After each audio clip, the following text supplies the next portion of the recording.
You are about to witness a hangout session with the greatest band in the world. We are not responsible for your decline in morale. Viewer discretion advised.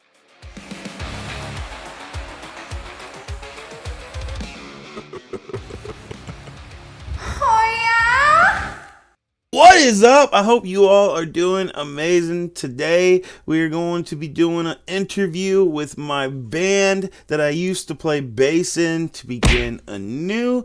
Band is doing amazing things and they got amazing things planned. I hope you enjoy hanging out with us as much as I enjoyed doing this interview. Links to their YouTube, Spotify, website, everything's down in the description. Please add them to your playlist. Check out the music. Let's get to this. To Begin Anew. What is up, dudes? Hey, what's happening? Hey, fuck it up. You already messed up. It's okay. It's okay. I don't think I said that. Can't you? You can add a beep to that. We can put a beep right in there. Yeah, I can beep everything out. You literally said 60 seconds, and it 60 seconds. Come out. It always took you comes 5. out. Yeah, I mess it up too. But yeah, To Begin Anew has been super duper busy. They obviously have a new bassist. Dude is sexy as hell, by the way. And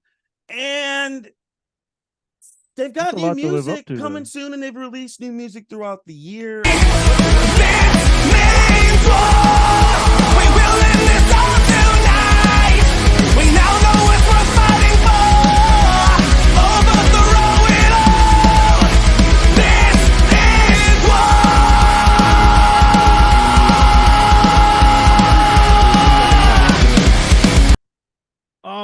I think this is probably the perfect platform to talk about some of our new stuff. I will say that we are going to be releasing a new single accompanied with a video soon. If it's not this year, we'll probably start off the new year with it.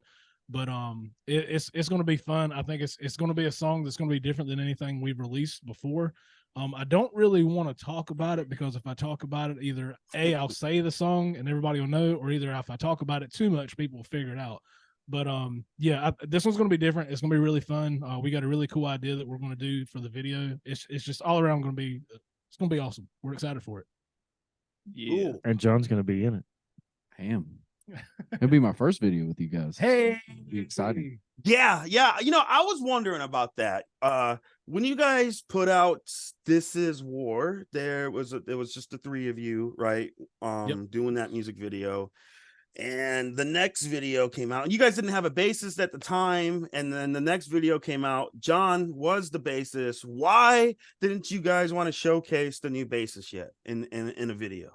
Honestly, it really weren't anything to do with like John's position in the band. It's we had up to that point we had released kind of a variety of like performance videos and story videos.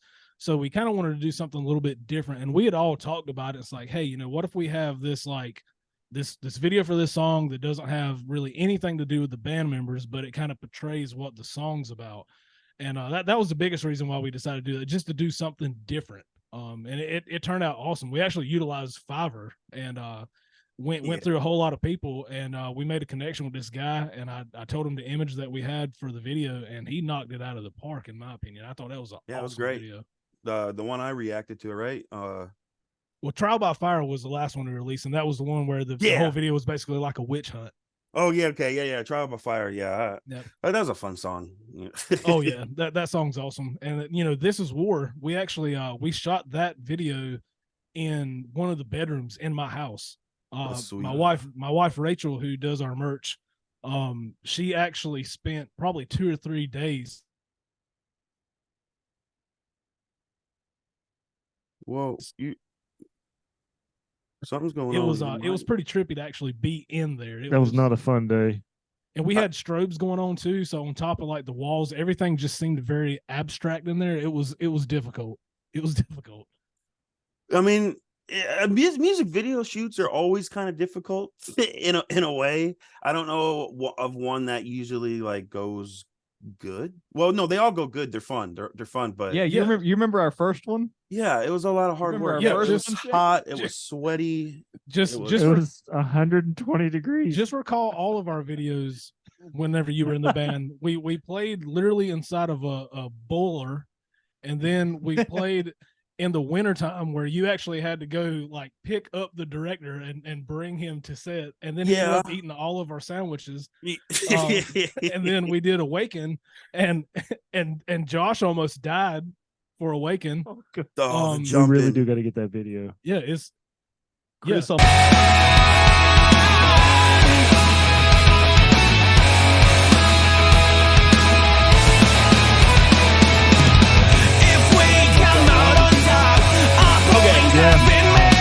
yeah, it's been wild.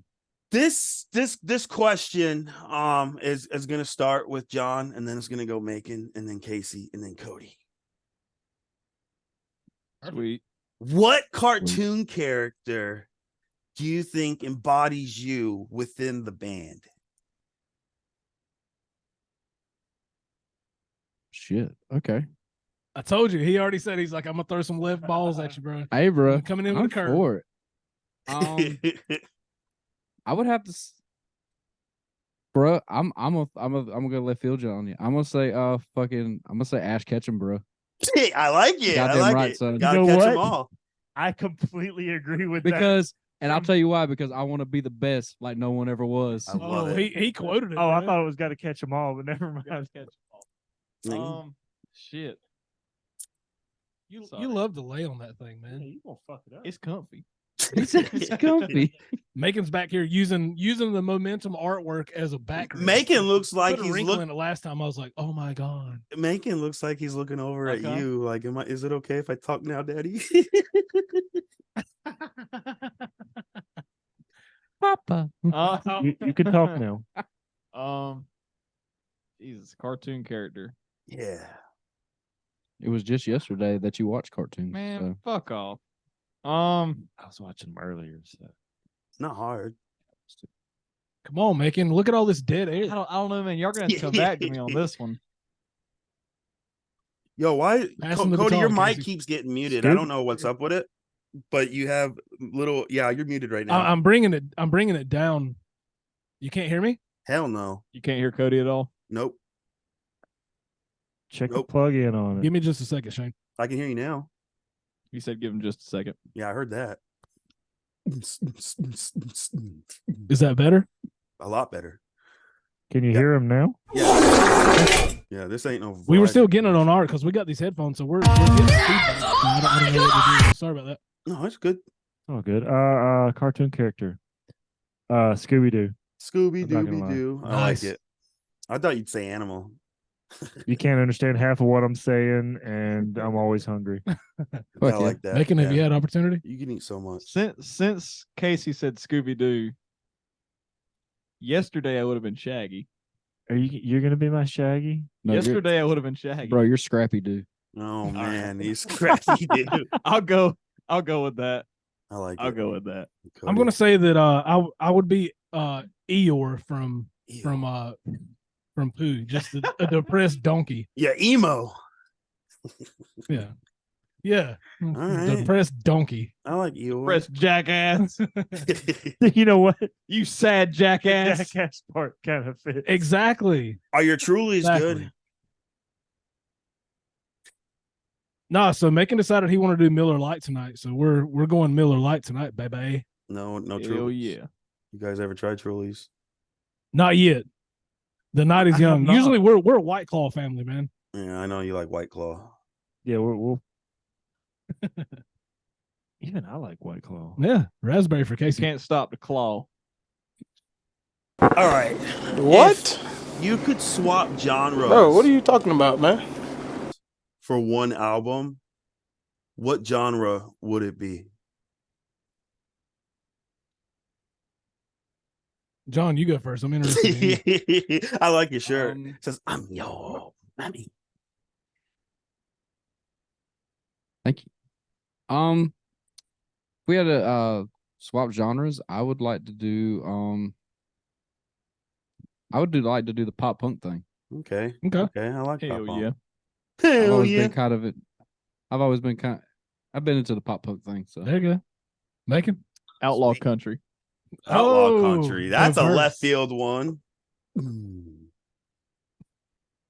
Dude, I love like and it goes all the way back, like Johnny Cash, Yeah, Johnny Cash, Charlie Daniels, fire. Jamie Johnson, Well, you got good taste in music, Macon. Tyler Childers. Thank you, I appreciate that. I want to do a techno deathcore album. Techno, yes. That'd be sweet. That'd be really sweet. And Cody? Techno deathcore. I was honestly kind of thinking the same thing. If we just start like integrating like dub in our stuff, like just get wubby wub with it. Let's do it. It's, that was unnecessary. That would be actually kind of that would Fucking be something. Skrillex over here. That would be something kind of cool. You know, you don't see too many bands doing it. It would be like to begin anew featuring Skrillex. Let's get a turntable, bro. Speaking of metal. Speaking of I'm Skrillex, sure I know somebody who knows somebody. if you could work with one artist, with any of you to have on it to begin a new song, who would that artist be? I won't like say specifically one. Each artist, one of you but get I think, like someone. and to I've, pick. yeah. So I think if we, I've been interested in the idea of like maybe integrating like a rap session, like maybe having like a rap verse or something in one of our songs, just something kind of unexpected, not particularly like an artist, but just if we kind of just changed and had like a rap verse would be kind of cool. I've actually answered this question before. A guest singer. I want us to do a song with Miley Cyrus. That would be I cool. want you to sing a song with Miley Cyrus. That would be cool. That would be cool. Yeah, I'd be down with that. Since it's hot on everybody's mind, T Swifty. Oh, bro. Who's T? Me and Tay Swift could fucking burn it down, son. Okay, hold on. Taylor Swift, bro. I gotta say, like okay. the Swifties. Like I recently discovered this, but apparently Swifties are just juggalos who grew up with both parents. that's You're not wrong. true. Yeah, yeah. John, what say you, bud? Yeah, yeah. I'd have to say Adam Gontier. That'd be pretty cool. Adam Gontier, who's that? Yeah. That would work well.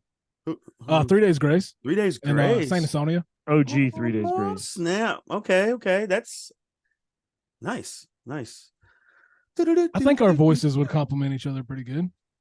Yeah. He's got that real rasp. Yeah, he's got a lot more grit than I do. Well, I've always said, but that would be cool. I've always said, Cody is an amazing songwriter. Dude can write his ass off and he writes bangers. Cody, how does the songwriting process like affect you? Do you sometimes method act into your lyrics? Like how do you come up with your lyrics at the end of the day, not just the cadence?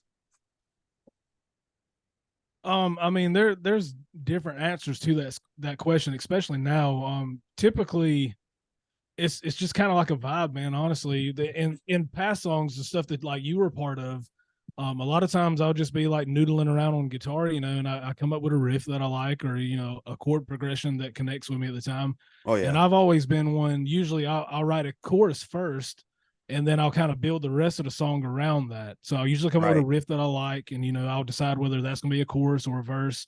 And then I'll kind of just build the song around that. And usually if I write the chorus, I kind of got a pretty good idea of like what the story is going to be about.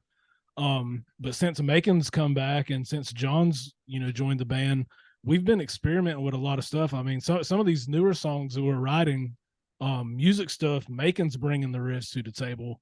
And, John's been providing a lot of lyrical content that we've added some in here and there, but there's going to be more of that in the future because a bunch of this stuff that, before he got in the band, me and Macon had already been writing, but it's been a good dynamic, man, because it's pushed me a little bit out of my comfort zone because I kind of had a way of writing songs where I would kind of like almost like barricade myself in a room and just kind of finish a song and then I present it and then the guys hear it and they kind of build onto it from there.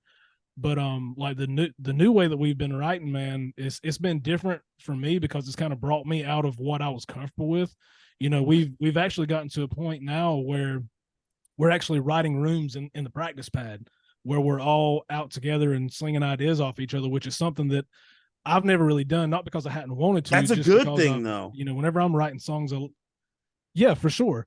the way I was, it's kind of like, I kind of had to just hide away and put it out there what I was going for and just kind of build from it. But this whole new thing that we've been doing, man, it's been really bringing out some good creative content, and Good. I mean, it's going to be different than what we've done, but I think it's different in a good way. Yeah, you can't hide away no more. Yeah, Casey's like, no more of that, sir. No, No more of good. that. Good. Yeah, no, Cody, I said earlier, and I'll say it again, and I've said it before, like, you're an amazing ass songwriter.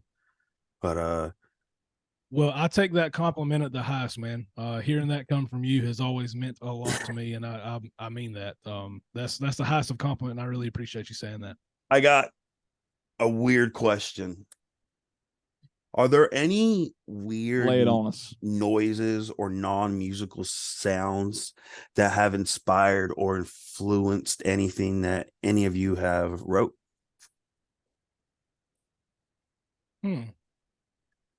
Air raid siren. That's like War of the Worlds, bro. The aliens are coming. I wouldn't necessarily say that like some ambient noise like that has really inspired me, but some of these newer tracks that we're doing, we released This Is War.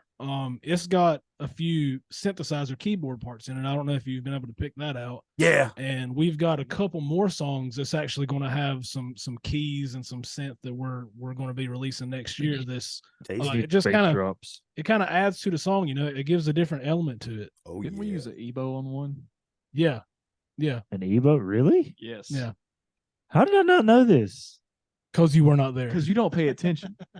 I probably weren't there for the guitar recording part. Like, I do my stuff, and it's like, all right, y'all don't need me until this. All right, cool. Yeah. We've decided, Shane, that Casey's actually like the leader of the band. Like, he's got presidential power in the band. Like, if we toss out an idea, don't like it, he gets the right to veto it. So Casey's he the can new just veto face. it and shut it down, and it doesn't exist anymore. It's my band. Yeah. I control the monitors, like I do. I control the wiring. You are the drive master van, wire. I You load are the master trailer. wires, literally, dude. Like, I'm scared of Casey because if he wanted to become a mass murderer, like, he's got the wires, he's got like the sheds and the tools, and yeah. You just don't know, man. You would say him and Animal are one and the same, right? Well, Casey has a way of doing I think things, Casey and might if be you worse. don't do it like a certain way, he just tells you to get the hell out of his way, and he does it himself. He Animal- understands. Animal Yeah. is the same way, though. You are 100% right. He will shut some shit down. Yes, in he a second. will. Yeah, Animal is amazing. I've always loved Animal, and he's the realest person around. I think one of the realest persons around, for real. Animal hadn't been in the picture, we definitely wouldn't be where we are for sure. Oh, for sure.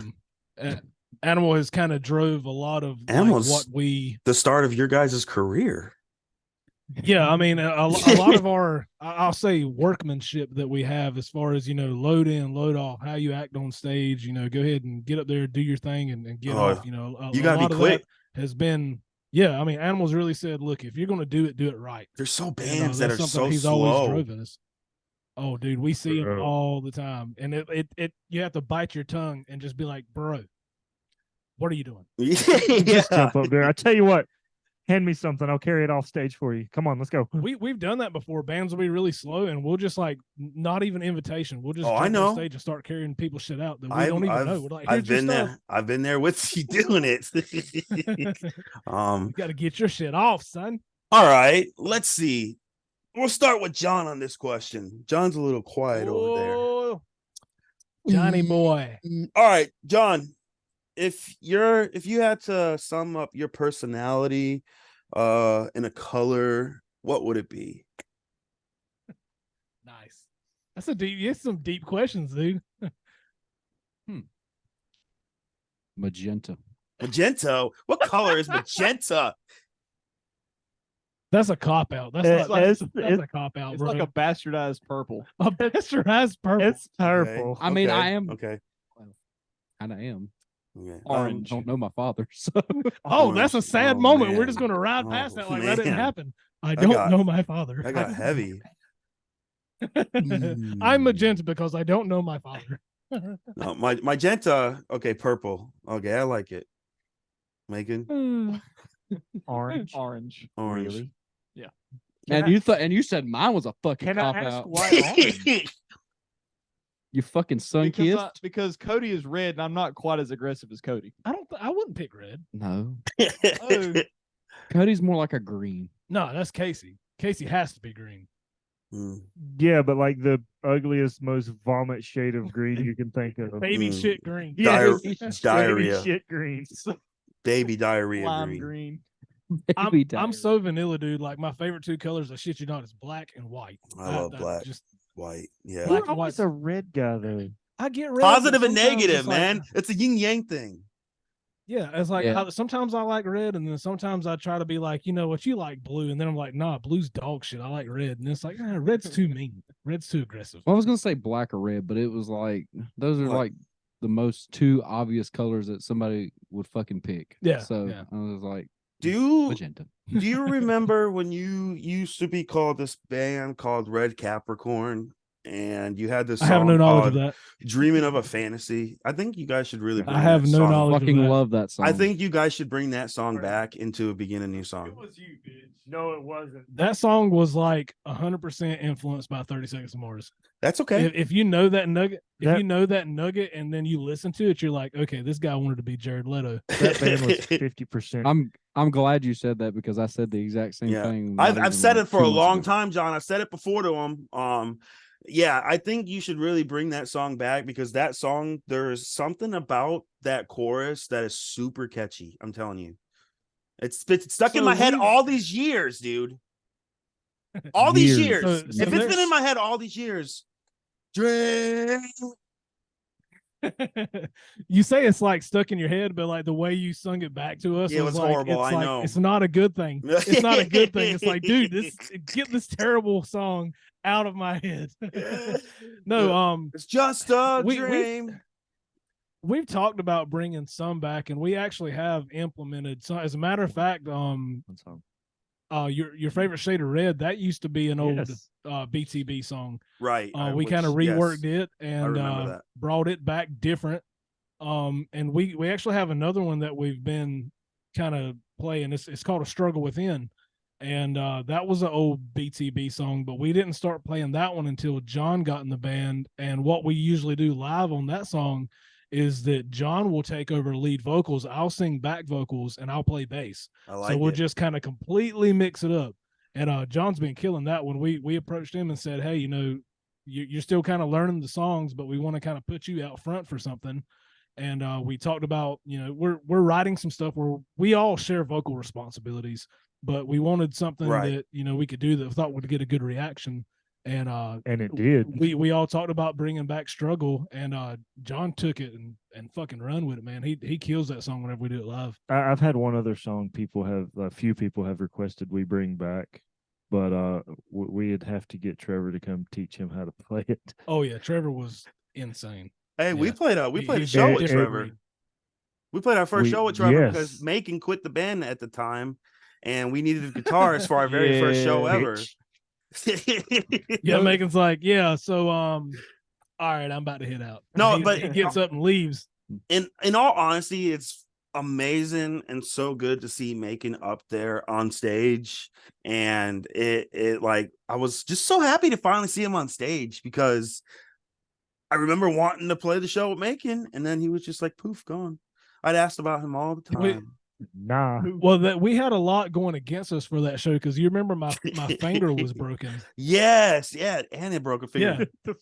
But Yeah, rock and roll I had prevailed. 2 pieces of like popsicle stick wrapped up in like a medical tape to keep my finger straight because it hurt so bad. I completely like severed the bone in my finger. It was terrible. Yeah, that was But, pretty Still yeah. can't nasty. fit your ring on that finger, can you? No, I have to have a silicone band, which I'm never wearing that again because that was almost really bad. All right, gear But wise. yeah, we had a lot of things against us. We had a lot of things. A fucking lead guitar player quit the band. I'm down a Yeah. finger. No, I remember man. Trevor after show. He's like, "Bro, I was playing the solo good as fuck, but I was like a half step off." he He's was. like, I was like out of key. He was. I remember actually listening back pulled to it the off, recording, though. but it was good. It was a fun night. The amount of people It that was showed fun. up and turned out, and that was a hell of a first show, and it worked out. It always works out. That whole experience was really cool because I'd been out of the music scene for a while, and then people kind of got wind that me and Casey was doing something, and we had Matt Hardison in the band at the time, and he had to Right. step out, and we were like, we left you as a surprise. And then whenever people found out that you were actually playing bass first and not just shooting a video, it was a mixed reaction. There was a lot of people happy, but there was a lot of people pissed there off was too. so many people pissed off. But I had Bro, fun. what the fuck? I had to as like Michelangelo from the Ninja Turtles, like follow your heart. I had to go where It was I've that's Dream Band. I've said it before. To Begin Anew, I got to play with Casey and then Cody. We got to make out and we dried humped a little bit, only in practice because we never got to actually play a live show together. And then you I seen missed it. out Yeah, I on seen it. the crazy times. Oh, me and John do that now. sometimes John would come Sorry. over for practice, and we'd fling the poo. Bump uglies. Yeah. Hey, can I ask you a question, Shane? Oh Yeah, no! what's Hey, up? before you do that, keep that question in mind. Shane, did you know Macon can actually grow facial hair now?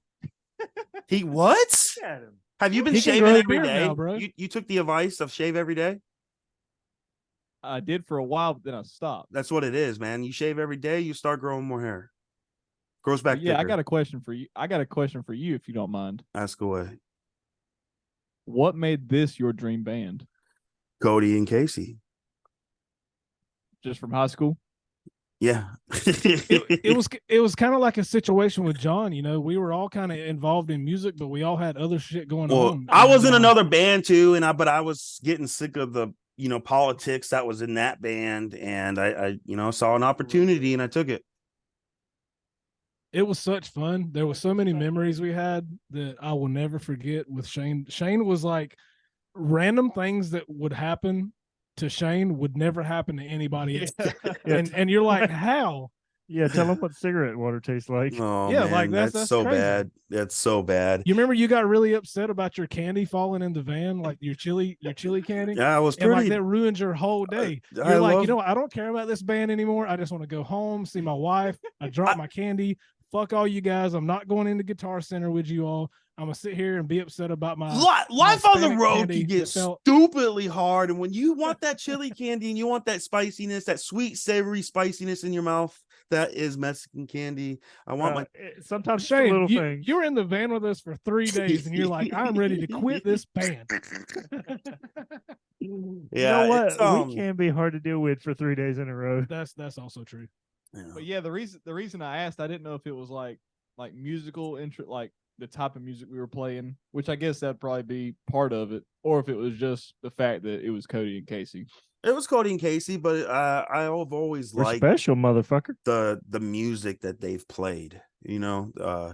I love. And not to undermine you, bro, but you brought a whole new element to the band that, like, you were like the missing puzzle piece. Whenever you were here, it's like we're missing something, and then you got in the band, and it's like that's it. We just need the Shane. We needed the Shane, and he's here. And dude, whenever Shane got up there and like did his screams, it just made your fucking eyebrows fall off. It was crazy. Shane was so nasty on stage. He would headbang so hard that he would throw up on Casey's drums. That's a fact. I saw it happen. Bro, It's in John's contract. He's not allowed to do that. He's not. You aren't allowed to puke, John, on stage. No, just not on my drums. Specifically on the But drums. but you know how hard I go anyway, so Yeah, bro, it's, I remember. it's I remember bound to the happen first- eventually. I remember the first show we played. John can You scream had his that ass off. You had that fucking SpongeBob SquarePants ice cream Oh yeah. right before the show. That was And it was tasty. hot as balls out. Dude, That it was hot as tasty. balls outside. That Yeah. ice cream had special needs, man. Something Wait. wrong with that thing's Now eyes. listen, Wait, that's right. We did play a show together, Macon. We did play. It was Yeah. it was okay. It was It a was the Biker private Fest. show. A biker. We played for It some was a bikers. biker. Yeah. Yeah, we did I'll- play it. Okay. I'll just say I was there the day that Shane threw up on Casey's drum set at Amp Fest. I was there for that. I was front row for that. I think a lot of people heard some of the obscenities that day. Shane said, "Huh." Well, see, he's left his mark on everybody, bro, because he straight up like vomited on like my guitar cables and then picked them up and handed me. He's like, "Here's your cables." I was like, "Bro." I did. All I do heard that. was Casey go. Brian said. Ah. Yeah, Shane was Good wild, times man. though. Good times. I will never forget that show ever. He definitely earned the name Caveman. That's 100% accurate. Oh man, that was from the old band. That wasn't a To Begin Anew thing. We never called you that, but I could see where it would be relevant. Yeah. I will say, like, every time we get a new member, the whole dynamic changes. Like the music kind of changes, and also if we get any new members, we got to change the name. Why? You do look like a Viking. You do look like a Viking with that beard, by the way. You're gonna get there, young Padden. I don't know, man. That's kind of much for me. I don't think my genes can handle it. We're not talking about your jeans. I'll tell you something. Yeah. Hey, take off your No, pants man. and jacket. Take off your pants and jacket. Do it. If you could teleport to This any is venue in the world and do a surprise gig tonight, what would it be? Where would it be? I don't know if it's an actual place, but I'm gonna say House of Blues in Texas. I don't know if it's a place, but in my mind, that's where I would want to play. I don't There's know. got to be. Pretty sure there is one. There's got to be one in I Texas. I want to say the Roxy. If there's not, I'm gonna build one. Like I just, California Sunset Strip. Yeah. Nice. Is that like the Roxbury? No, not that one. Not that one. So I'm gonna go vintage on you. The Moore in Seattle. the more I'm not even sure if that Seattle. place is. I'm not even sure if that place is still standing. Is that because But, your favorite band making grunge band, correct? Yes, They played there. Alice in Chains. Alice in Chains, they played there. Yeah, Nice. And You know John? what? Okay, I'm gonna throw this out there, John. Well, John, you answer your question, and then I have a question. Okay. I don't know if they would let bands play there, but I know they let a band play there. If they would be open to letting bands play there, I would love to do a gig at Penhurst Asylum. Penhurst Ooh, Asylum. scary. Ooh, where's that That at? would be pretty cool. I think it's in Pennsylvania. I'm not trying to get an attachment, bro. Motionless in White did a show. I am. No, I don't need that pressure in my life. I'll go It with makes you, things more Casey. interesting. I'll go with you, Casey. Yeah. Shane, take my spot, bro. Go play and just like tell everybody you're Cody and just like do No, my I thing. need auto tune, man. I can't sing live. I use autotune. That's why I sound so good. No, bro. Well, Oh What yeah, was- it's what was the your button on the question? microphone. You what was do your a- question, Cody? You warm up. You do Well, the that whole do, re, honestly, mi. dude, that makes a huge difference. One of our recent interviews actually that come up. I've got like a 15-minute vocal warm up that I do that I've done for years, and if I don't do that warm up, I typically don't do it at practice just because I don't. That explains But a lot. a lot if I Do don't John do and Macon that warm up, I know Casey does it, but does John and Macon do the warm up with you? Macon has been lately.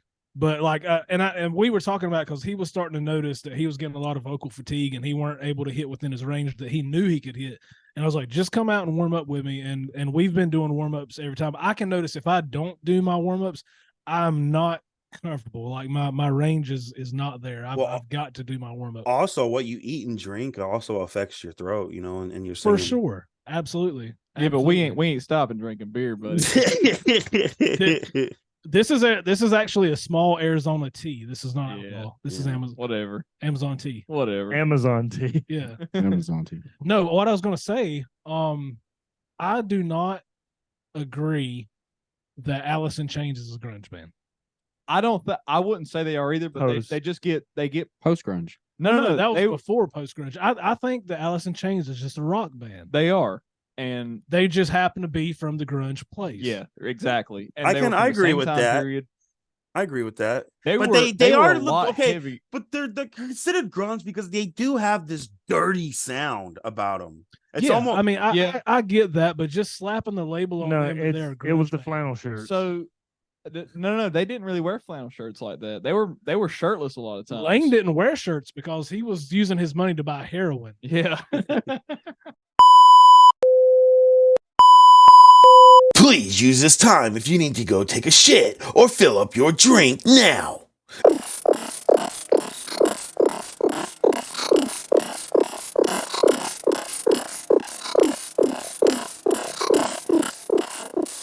Welcome back. It's going about the way you expected it to. Yeah, everything is going amazing, I think. Sweet. I'm having fun. I hope you guys are having fun. Oh, we're having a ball. Absolutely. I'm having a blast. Sweet. And before we had to stop the recording, we were talking about Jerry Cantrell and your love, undying love for him making. He'd suck his dick. Oh yeah, that'd be tasty. That What do you think it would? was we're classic talking- Shane. That was classic Shane. Oh yeah. What do you think it would Yeah, taste you like making? Probably at this point, I'd say raisins. I'd say that all-star platter at Waffle House. Oh man, Nah, All-Star. bro. Dude. Don't you dare talk bad about that Waffle House. at this point, Speaking of All-Star, rest in peace to the musician, to the singer, the original singer. Smash Mouth. Smash Mouth. Yeah, Smash Mouth, man. That's sad. It is. Well, that just Hey outed now, the whole mood. you are rock It really star. Weather. Get your Back to game you, on. Jim. Go play. Okay. Let's say a world without musical instruments. Okay. That's impossible. How would you all make music? Would you still make music? I do Mongolian throat singing. Okay, I like it. I figured you more throat something, but I like it though. Is that what Jerry Cantrell's dick sounds like in your mouth? Hey, bro, he was closing his eyes. He was completely sold on that shit. he was committed. I like it. I think if you just said that music didn't exist, No, music instruments didn't exist. Yeah, well, music- that basically means that music don't exist. Not If you- necessarily. Nah, bro. Okay. I hit shit to make music. Trust me, I'm good. Yo, that's the next shirt. He I can hate make shit. I can make skin. He can make skins. We've been beating on skins like animal hides and since the People. beginning of the Just go time. around a bunch of animals. Yeah. People. Make sound. Oh, that's messed up. Casey just becomes a serial killer, starts using people's skin. Yep, there we go again. See what I mean? Yeah, I would just Animal. I could see it. if I didn't have I would just give it up and just be like a poet and just start like writing like short Okay. novellas Like Edgar To Allan be- Poe. To Yeah. be or not to be? and get rabies and lose my That is mind. the question. Fuck yeah. Cut your ear off. hashtag rabies death. Cut your ear off from an absinthe trip. Yeah, hell yeah, Van Gogh style. Yeah. and then gift it to Shane. Like I'll mail him my ear. That's black metal, bro. You know they did that when Dead All Dead right, Euronymous. offed himself. He cut Euronymous. pieces of the skull of his skull and mailed them to members of the Black Member within their order of the circle. If they send like skins, you could like put them in the frying pan and make pepperoni out of it and fucking make a pizza, bro. Hey, I have heard that human tastes like a McRib. Bro, you been on fucking Reddit too much. Yeah, Is that why the that's kind of McRib? scary, bro? Is that why the McRib only comes around once a year? yeah, once a Yo. year. Yeah, that shit. Conspiracy. That shit is dog. They meat, gotta son. do something. They gotta do Ooh. something with People- all. It don't even taste that good. I'm gonna be honest. Or They gotta people do meat? something with all those kids they kidnap. Oh! Did you say Epstein Island? Yeah. No, Yo, but seriously, if you kids were on to the get McRib. trapped in an island, what three instruments would Illuminati. you want with you? What three instruments would you want with you? I wouldn't take three. I would just take one. I would take my my diddly bow, my little Okay. 3-string guitar that's made out of a cigar box. That's all I need. Okay. I take my acoustic. Okay. Any He other said one? three. He So said three. yeah. Well, You you can pick only three. said one. You want I'll the take diddly? three diddly bows. Yeah. I'll take three diddly bows. They sell those at what's it called? Those diddly bars? Diddly bars. Dairy Queen. Dilly bars. Yeah. No, I know the diddly bow is it's like 3 strings, right? It's Yeah, so you can get them in like It's a 1, step- 3, and 5. And it's built out of a cigar box. Yes, that It's thing's like a amazing. banjo. That thing's- basically. It kind of looks like a cigarette box with strings on it. Oh, we need a That's banjo that's player. essentially what it is. I like Don't it. tempt me with a good time, We, bro. we need it. We'll do trumpets, banjo, and the dubstep. No, guy. hear me out. You should Distorted put the diddly bow in a song in the future. We've been talking about So it. so Shane, We've been talking about it. I'm gonna expand on your question. Okay. You said we're all trapped on. You said we're trapped on a desert island. Yeah. Can we all be trapped on that desert island? Yeah. together? Yeah. So Fuck. Cody brings 3 diddly bows. Casey's like, I'm done with all these people. Casey's like, I'm going to drown myself. No, I'm just gonna drown Macon. Why me? Cody's the one bringing all 3 diddly bows. I like the diddly bows. I'm bringing a volleyball. That's not a musical instrument, asshole. The hell it's not. You can make it. It depends what you hit it off. I am a drummer. Have you ever heard it smack off someone's face? Tell me it's not a musical instrument. It is quite musical when that happens. Was it I me like or it. you that had that happen to? I think me and you did it to each other. At least the volleyball, you can put a face on it, and if you get lonely, like You can talk to it. You can put a Yeah. face to it Be too. like, why do you have a hole in your volleyball? like John, John, I like John's thinking there. Oh yeah, if your band, if you could have a song, I think I just. What is that? It's Stop. Oh, It's okay. making. I thought we What's heard a chupacabra in here. Like, it's an unusual noise, and it's making. He's sitting on a throne. Like one time, he sat on it, and like the seat went down, and the bar went up, and he just like keeps that in there. Like that's how he stays on there. The bar is inside of his body right That's now. mine. Don't fuck it up. I'm gonna fuck it up now. Up your Okay. ass. if a time traveler came from like the 1800s and asked you what To Begin Anew is, how would you describe your music to the time traveler? I would tell him that it's a waste of time and don't listen to it because it's hot garbage. I would tell him to go listen to Death of Uriah. Okay. I tell him to go listen to Shane. I Hell yeah. was gonna try to like answer the question. Give him but a good. Damn. Since we all trash our own band, go for it. like maybe if you had rabies and took LSD, Yeah. that's about what it would sound like. Bro, and that would be something to somebody from the 1800s. Mm. That's what I was thinking too. I'm like trying to think of what somebody would sound like from the 1800s, and I can't like come up with like an impersonation. Think of like Gangs of New York. Oh, oh, oh, oh. Like that's like the only thing I can think of. Oh, oh, oh, oh. Why do you sound like Mickey Mouse? Reminds me of that video. Have you seen that video of that kid where he's describing what he hears in his parents' bedroom? Yeah. Sounds like sometimes when my parents are alone, it sounds like they're making pancake batter. But I don't really know because it's usually nighttime and usually pancakes is a breakfast item. I don't know. I'm confused. If your music was a dish in a 5-course meal, what would the dish be? I'm gonna say A salad. ew, for You'd real? be the salad making. All right. What would you be, John? Eggplant parmesan, bro. Parmesan? Like just the cheese? No, eggplant parmesan. Oh, bro. eggplant parmesan. Okay, Casey, what would you be on the dish? Like that fucking banging ass like baked So- mac and cheese with the cracker Okay. crumbs on top. Okay. Of it. Oh yeah. Yeah. Like you got John excited. He like literally put the microphone in his mouth. Oh, yeah. Your I- turn, Cody. I would be some kind of delectable meat, like a nice medium steak or A something. piece of meat. That or that You fucking dirty hoe. cheese dip Rachel be making. It is good. That cheese dip is like legit. It is good. I'm just saying. It is good. That cheese dip. Yeah, I know what you're talking about. There's just something about that cheese dip. Shane said, damn it. Hey. Shane's like, I kind of want to put a hole in that cheese dip. You know what I'm saying, Daddy? Hey, what board game do you think best symbolizes like the dynamics in the band? Battleship. Sorry. Battleship. Sorry. I like that. Monopoly. Monopoly. Monopoly. Casey like says trouble. Buying real estate. Yeah, It's I was trouble. actually- I got another one. Guess who? Jenga. Jenga Who's was- gonna make this shit collapse? Oh man. Isn't every band just like one argument away from a breakup? Yeah.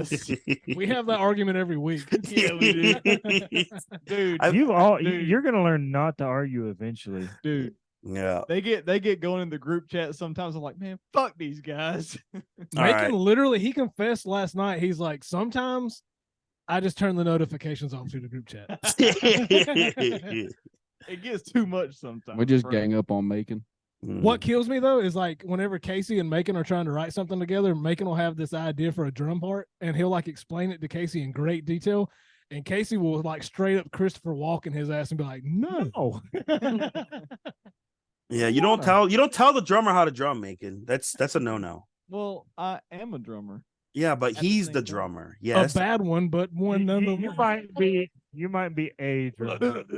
I am the. This is drummer. also coming from a drummer. Yeah, I'm a So- drummer too, you know. But Casey is the drummer for To Begin Anew. So you don't tell him how to drum, damn it. Damn right. Okay. Sit down. Okay, Dad. Okay, Dad. Okay, Dad. This is something else. What, John? What bass? How long have you been playing bass? How long you been with us? Going on a year now. No, January, right? no, November will be. I've been playing with you guys since before I joined the band, so probably Did, November. did you November play will be- any guitar before you picked up the 15 bass? I actually play. I fiddled around with the bass a little bit Okay. like a few years ago, but like nothing like. Are you I- enjoying it? Oh, dude, I'm having a fucking blast. Bro, he Good. picked it up and ran with it. Good.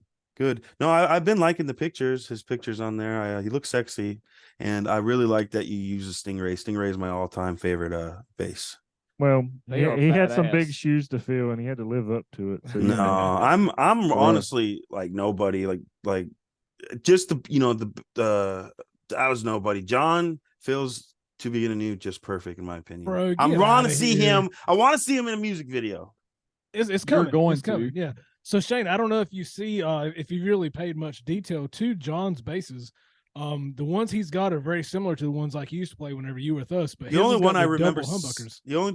the only one mine's a single humbucker. The Yeah. only So we I've only remember seeing John with it's like a red sunburst Stingray. He's got a solid red, and he's got that blue to black burst. Okay. whenever we were recording some of these tracks, some of them we've released and some of them are not released yet. But the studio bass we used was a Stingray that had it had the double humbucker setup, and it's got a bunch of different voices built into the knobs. That olive one. And it sounded so good. And our producer, you remember Blake Matthews with Clarity Audio Productions. Yeah. He swore by the bass, man. He's like, honestly, for it to be a cheaper line bass, I mean, it's not cheap, but compared Midline. to some of the other ones, he's like, this is the best bass that I've ever like laid tracks with. And we played it, and I was completely blown away. And we were just talking to John and talking to Blake, and we ended up deciding John ended up buying two of the same basses. I mean, the different finishes, but his arsenal has got two of those.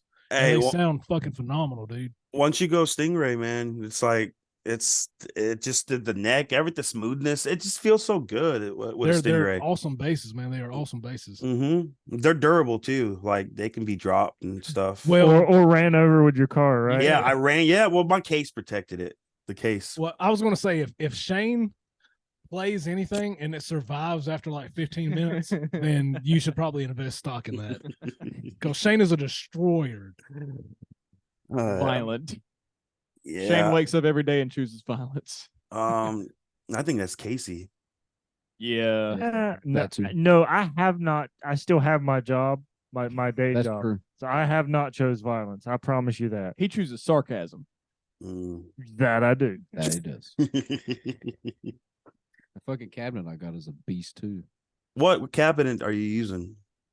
A GK. Yeah, GK. What is a GK? Galleon Kruger. Galleon Kruger, dude. That Okay. 8x10. 8x10? ohms. 4 by 10. 4 by 10. No, we're not carrying a Sorry. fridge around. You Sorry. can't. 4 by 10. 8 ohms is what I was trying to say. Oh, It's yeah, been yeah, a I got fucking you. day, bro. Yeah, I feel that. I We can't remember the model of it though. I'm gonna be honest. What kind of head are you using? It's a GK too. Yeah, the Yeah, GK. backline. Was it backline 600? So whenever you step down, Shane. So it's solid state? Yeah.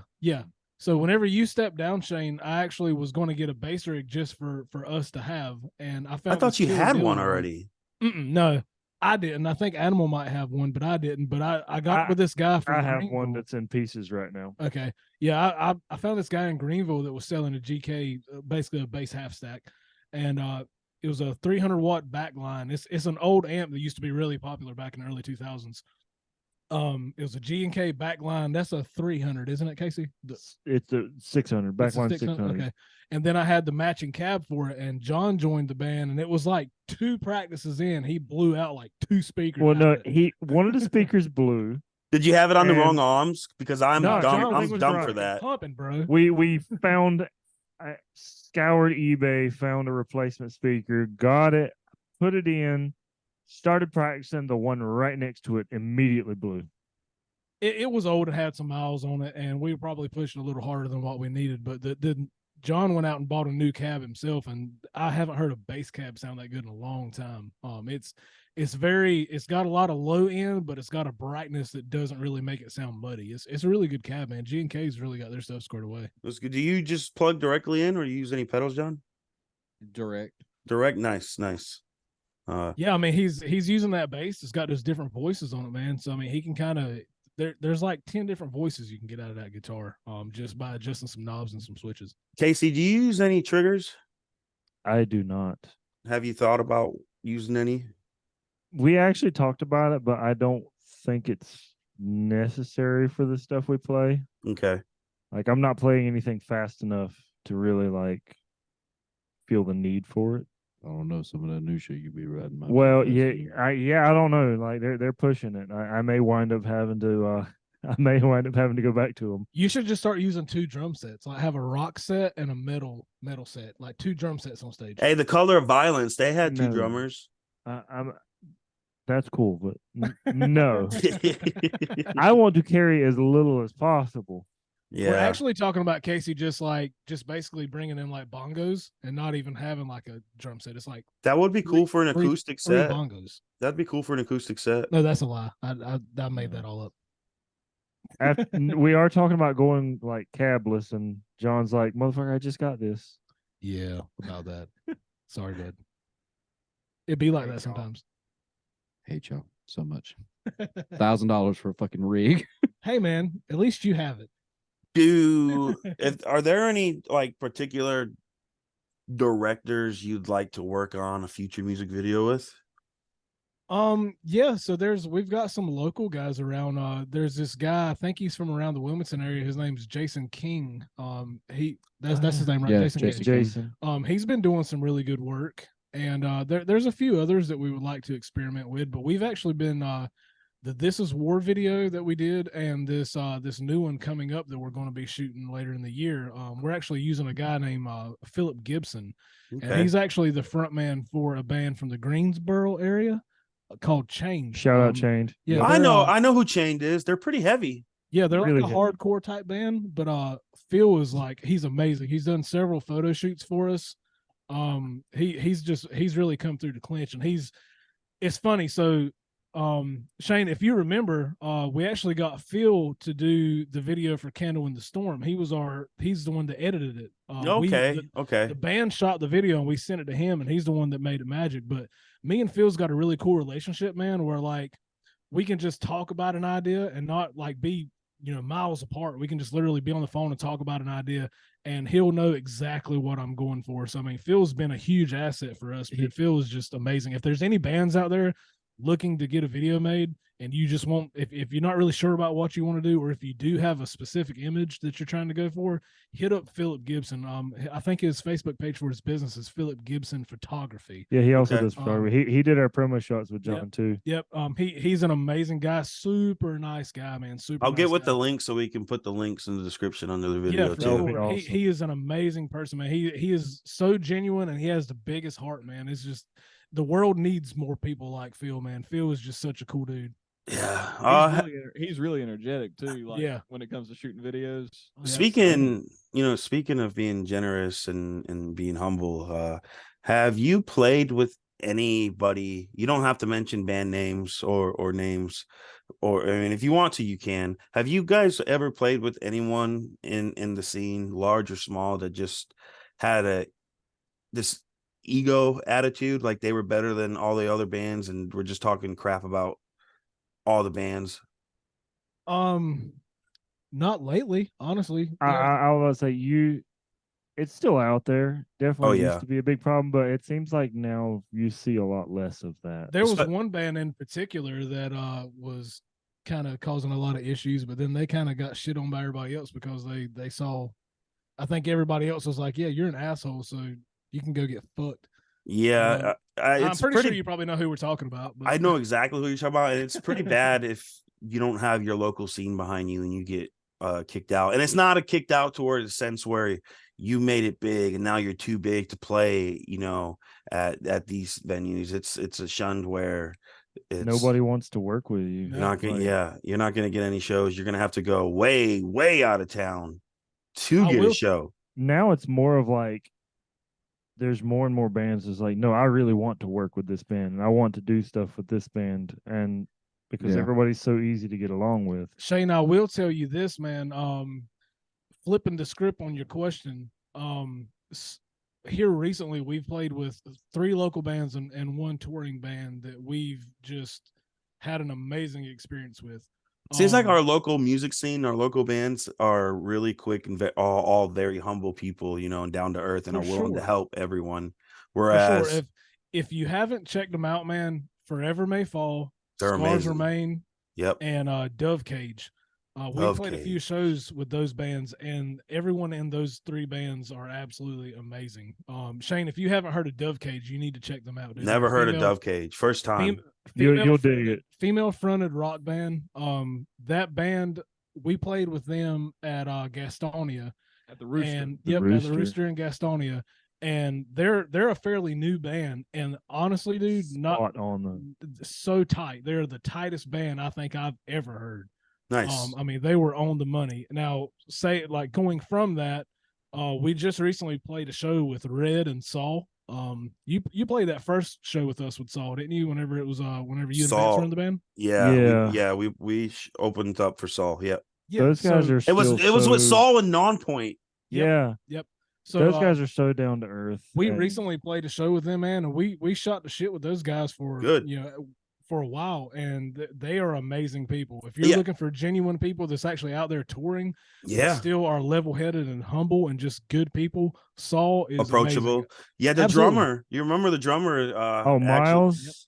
Yeah. Casey was like being really mean to me that night when he walked up to us as we were putting stuff away, and Casey had threw it at me, and he turned around. Miles turned around and walked away. I tossed him a gig bag.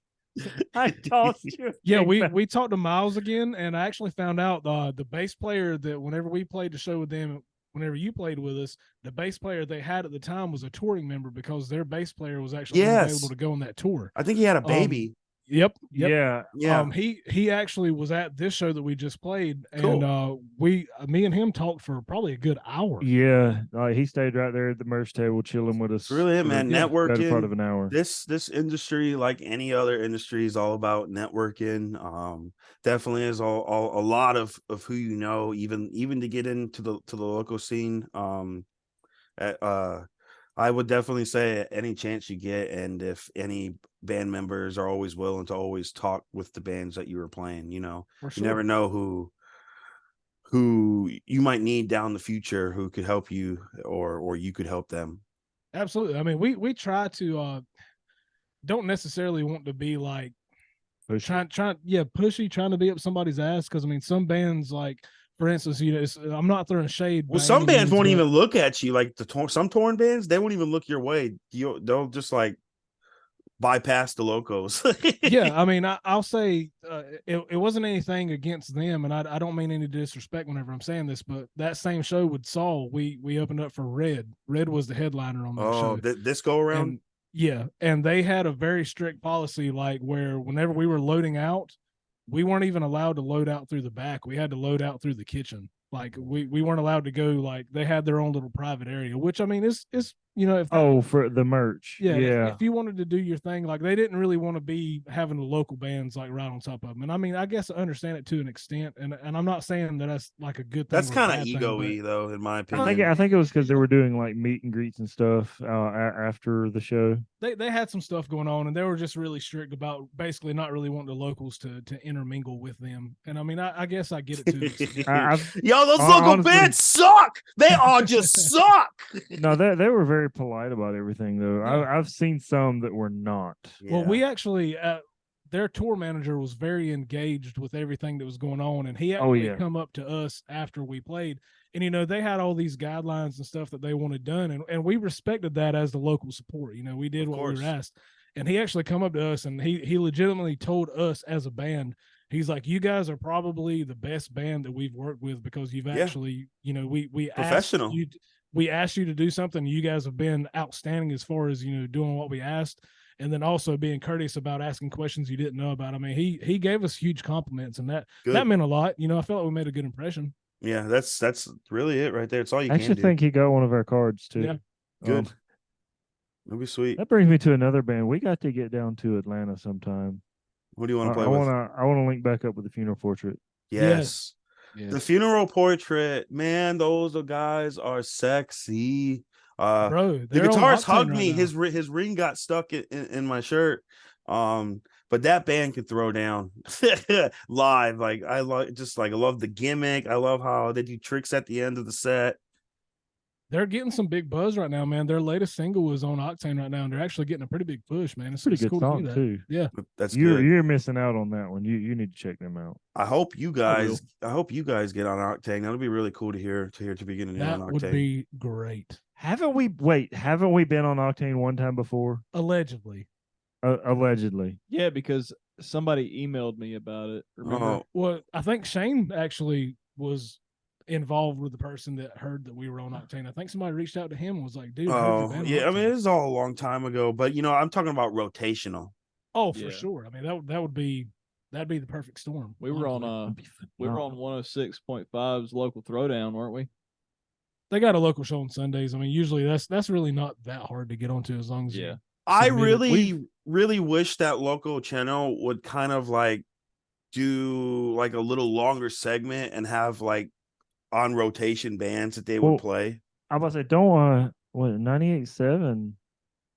They actually do local stuff. I don't think so. Not anymore. They used to. And they actually because they would, I forget what they called it, but they would like do shootouts, and like you would actually see some airplay during the day for certain ones that were voted With it in. being, I hate using the term local, but with being a smaller band or undiscovered band, how do you guys get your music out there? What's Advertising. All of it. Advertising like crazy. I mean, the biggest thing is, I mean, and Shane, I have to say that was one thing that you were on top of as far as out of most people that I personally know in the music community. You were very with the times as far as like what to do on social medias and stuff like that, and you kind of guided me and showed me like, hey, this is what works, this is what you need to be doing, this don't work, try this, if that don't work, get away from it. It seems like it's always changing, especially as technology progresses, but even like as algorithms change within social medias. I wish more people would take notice to local music, because your local music scene has some of the best bands ever. And if you don't look at them, they could be your next Nirvana, your next Alice in Chains, your next Metallica. I really literally. hope we're not the next Nirvana. Well, the bad thing about it is, man, it's just, I mean, this is something that you told me too. I knew it. I guess I just didn't really know how relevant it was. But it's such an oversaturated market.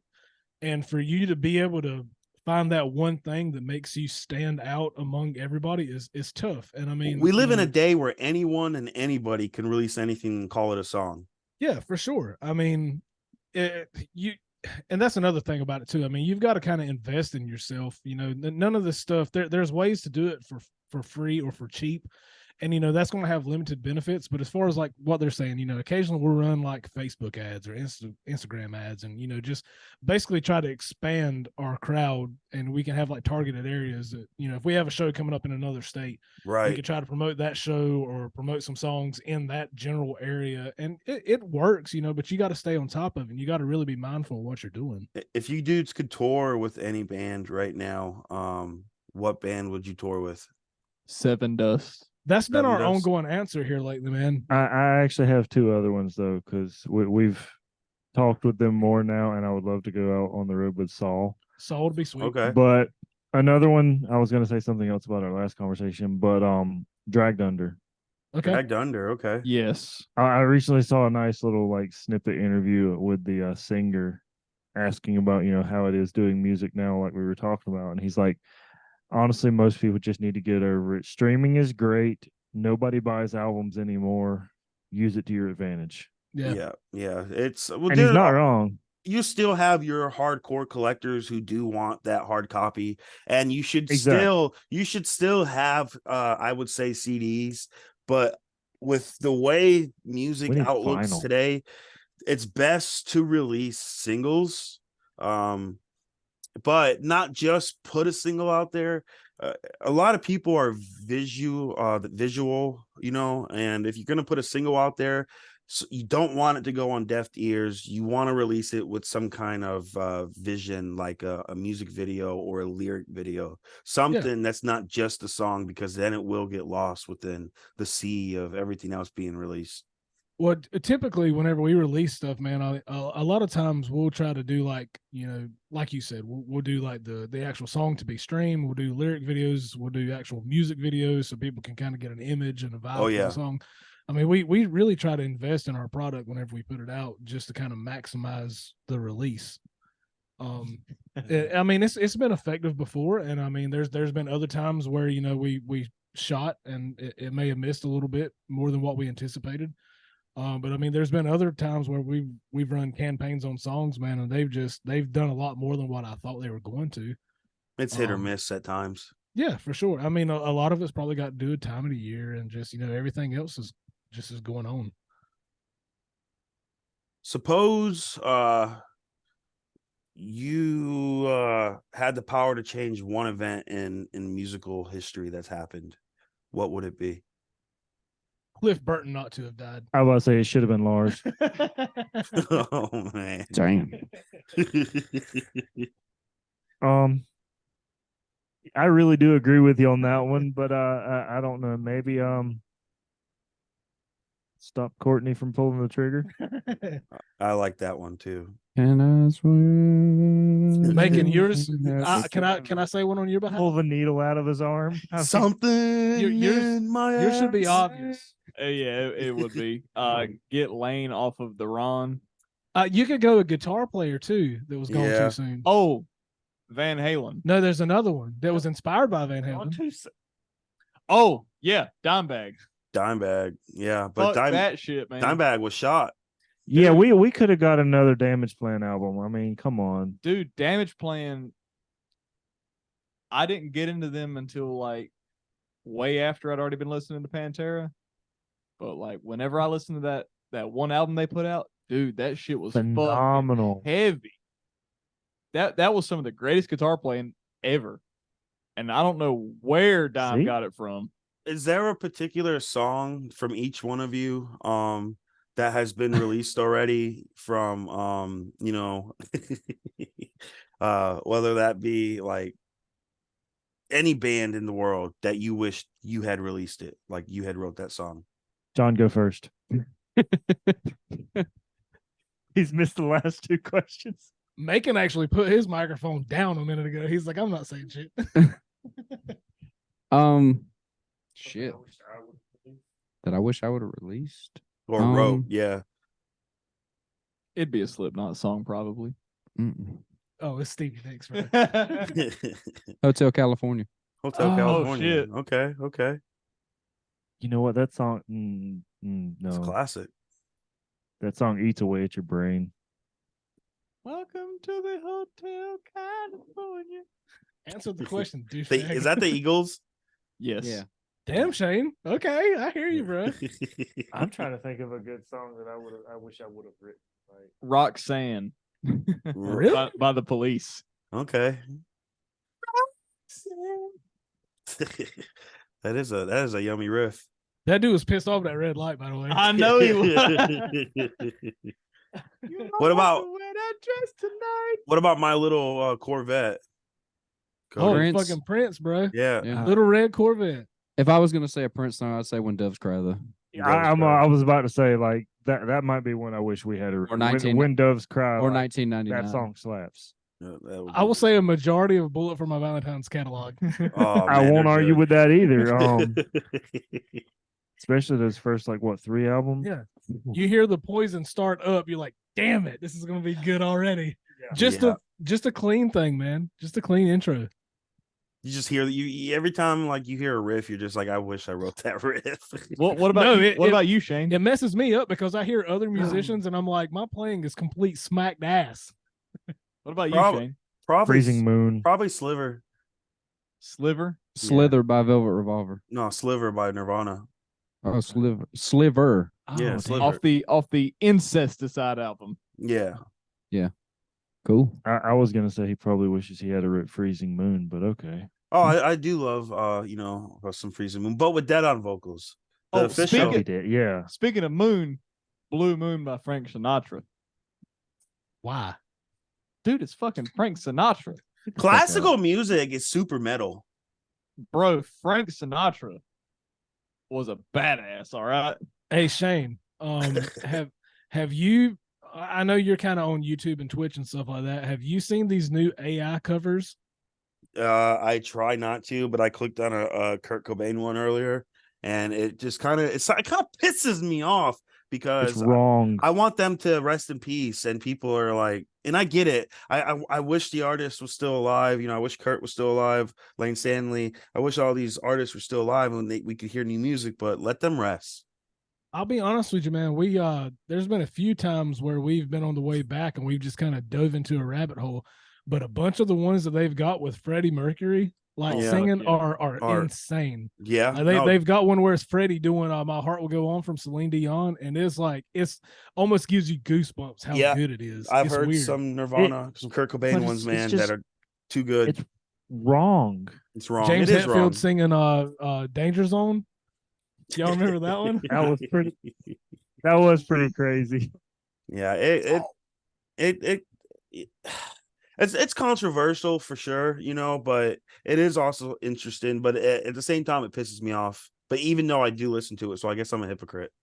I get it. That makes sense. I never really thought about it the way you said that about like let him rest, but Yeah, that makes sense. I can see that. I can Dude. see that.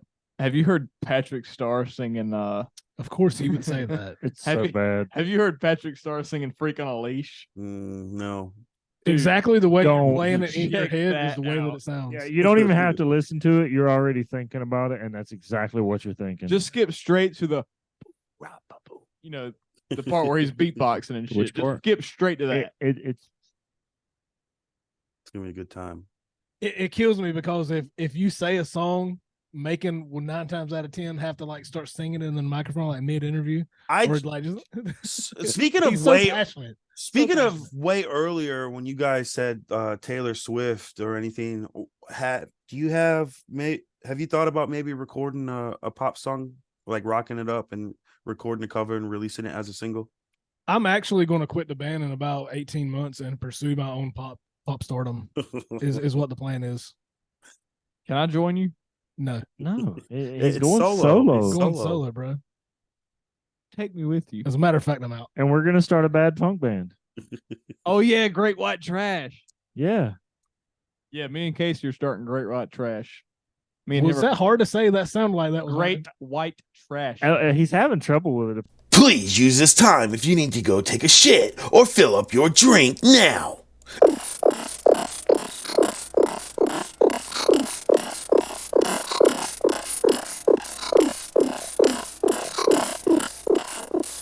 Welcome back. 25 of a Yeah, but no, Macon sounds like AI sometimes, and his playing's amazing.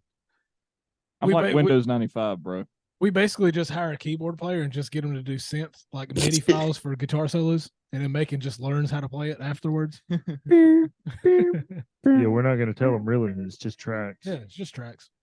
Macon doesn't play those solos live. It's all pre-recorded. Oh man, That's how it goes. you turn your guitar off. Yeah. Casey don't actually play live kicks either. That's Yeah, all I run kick pre-recorded.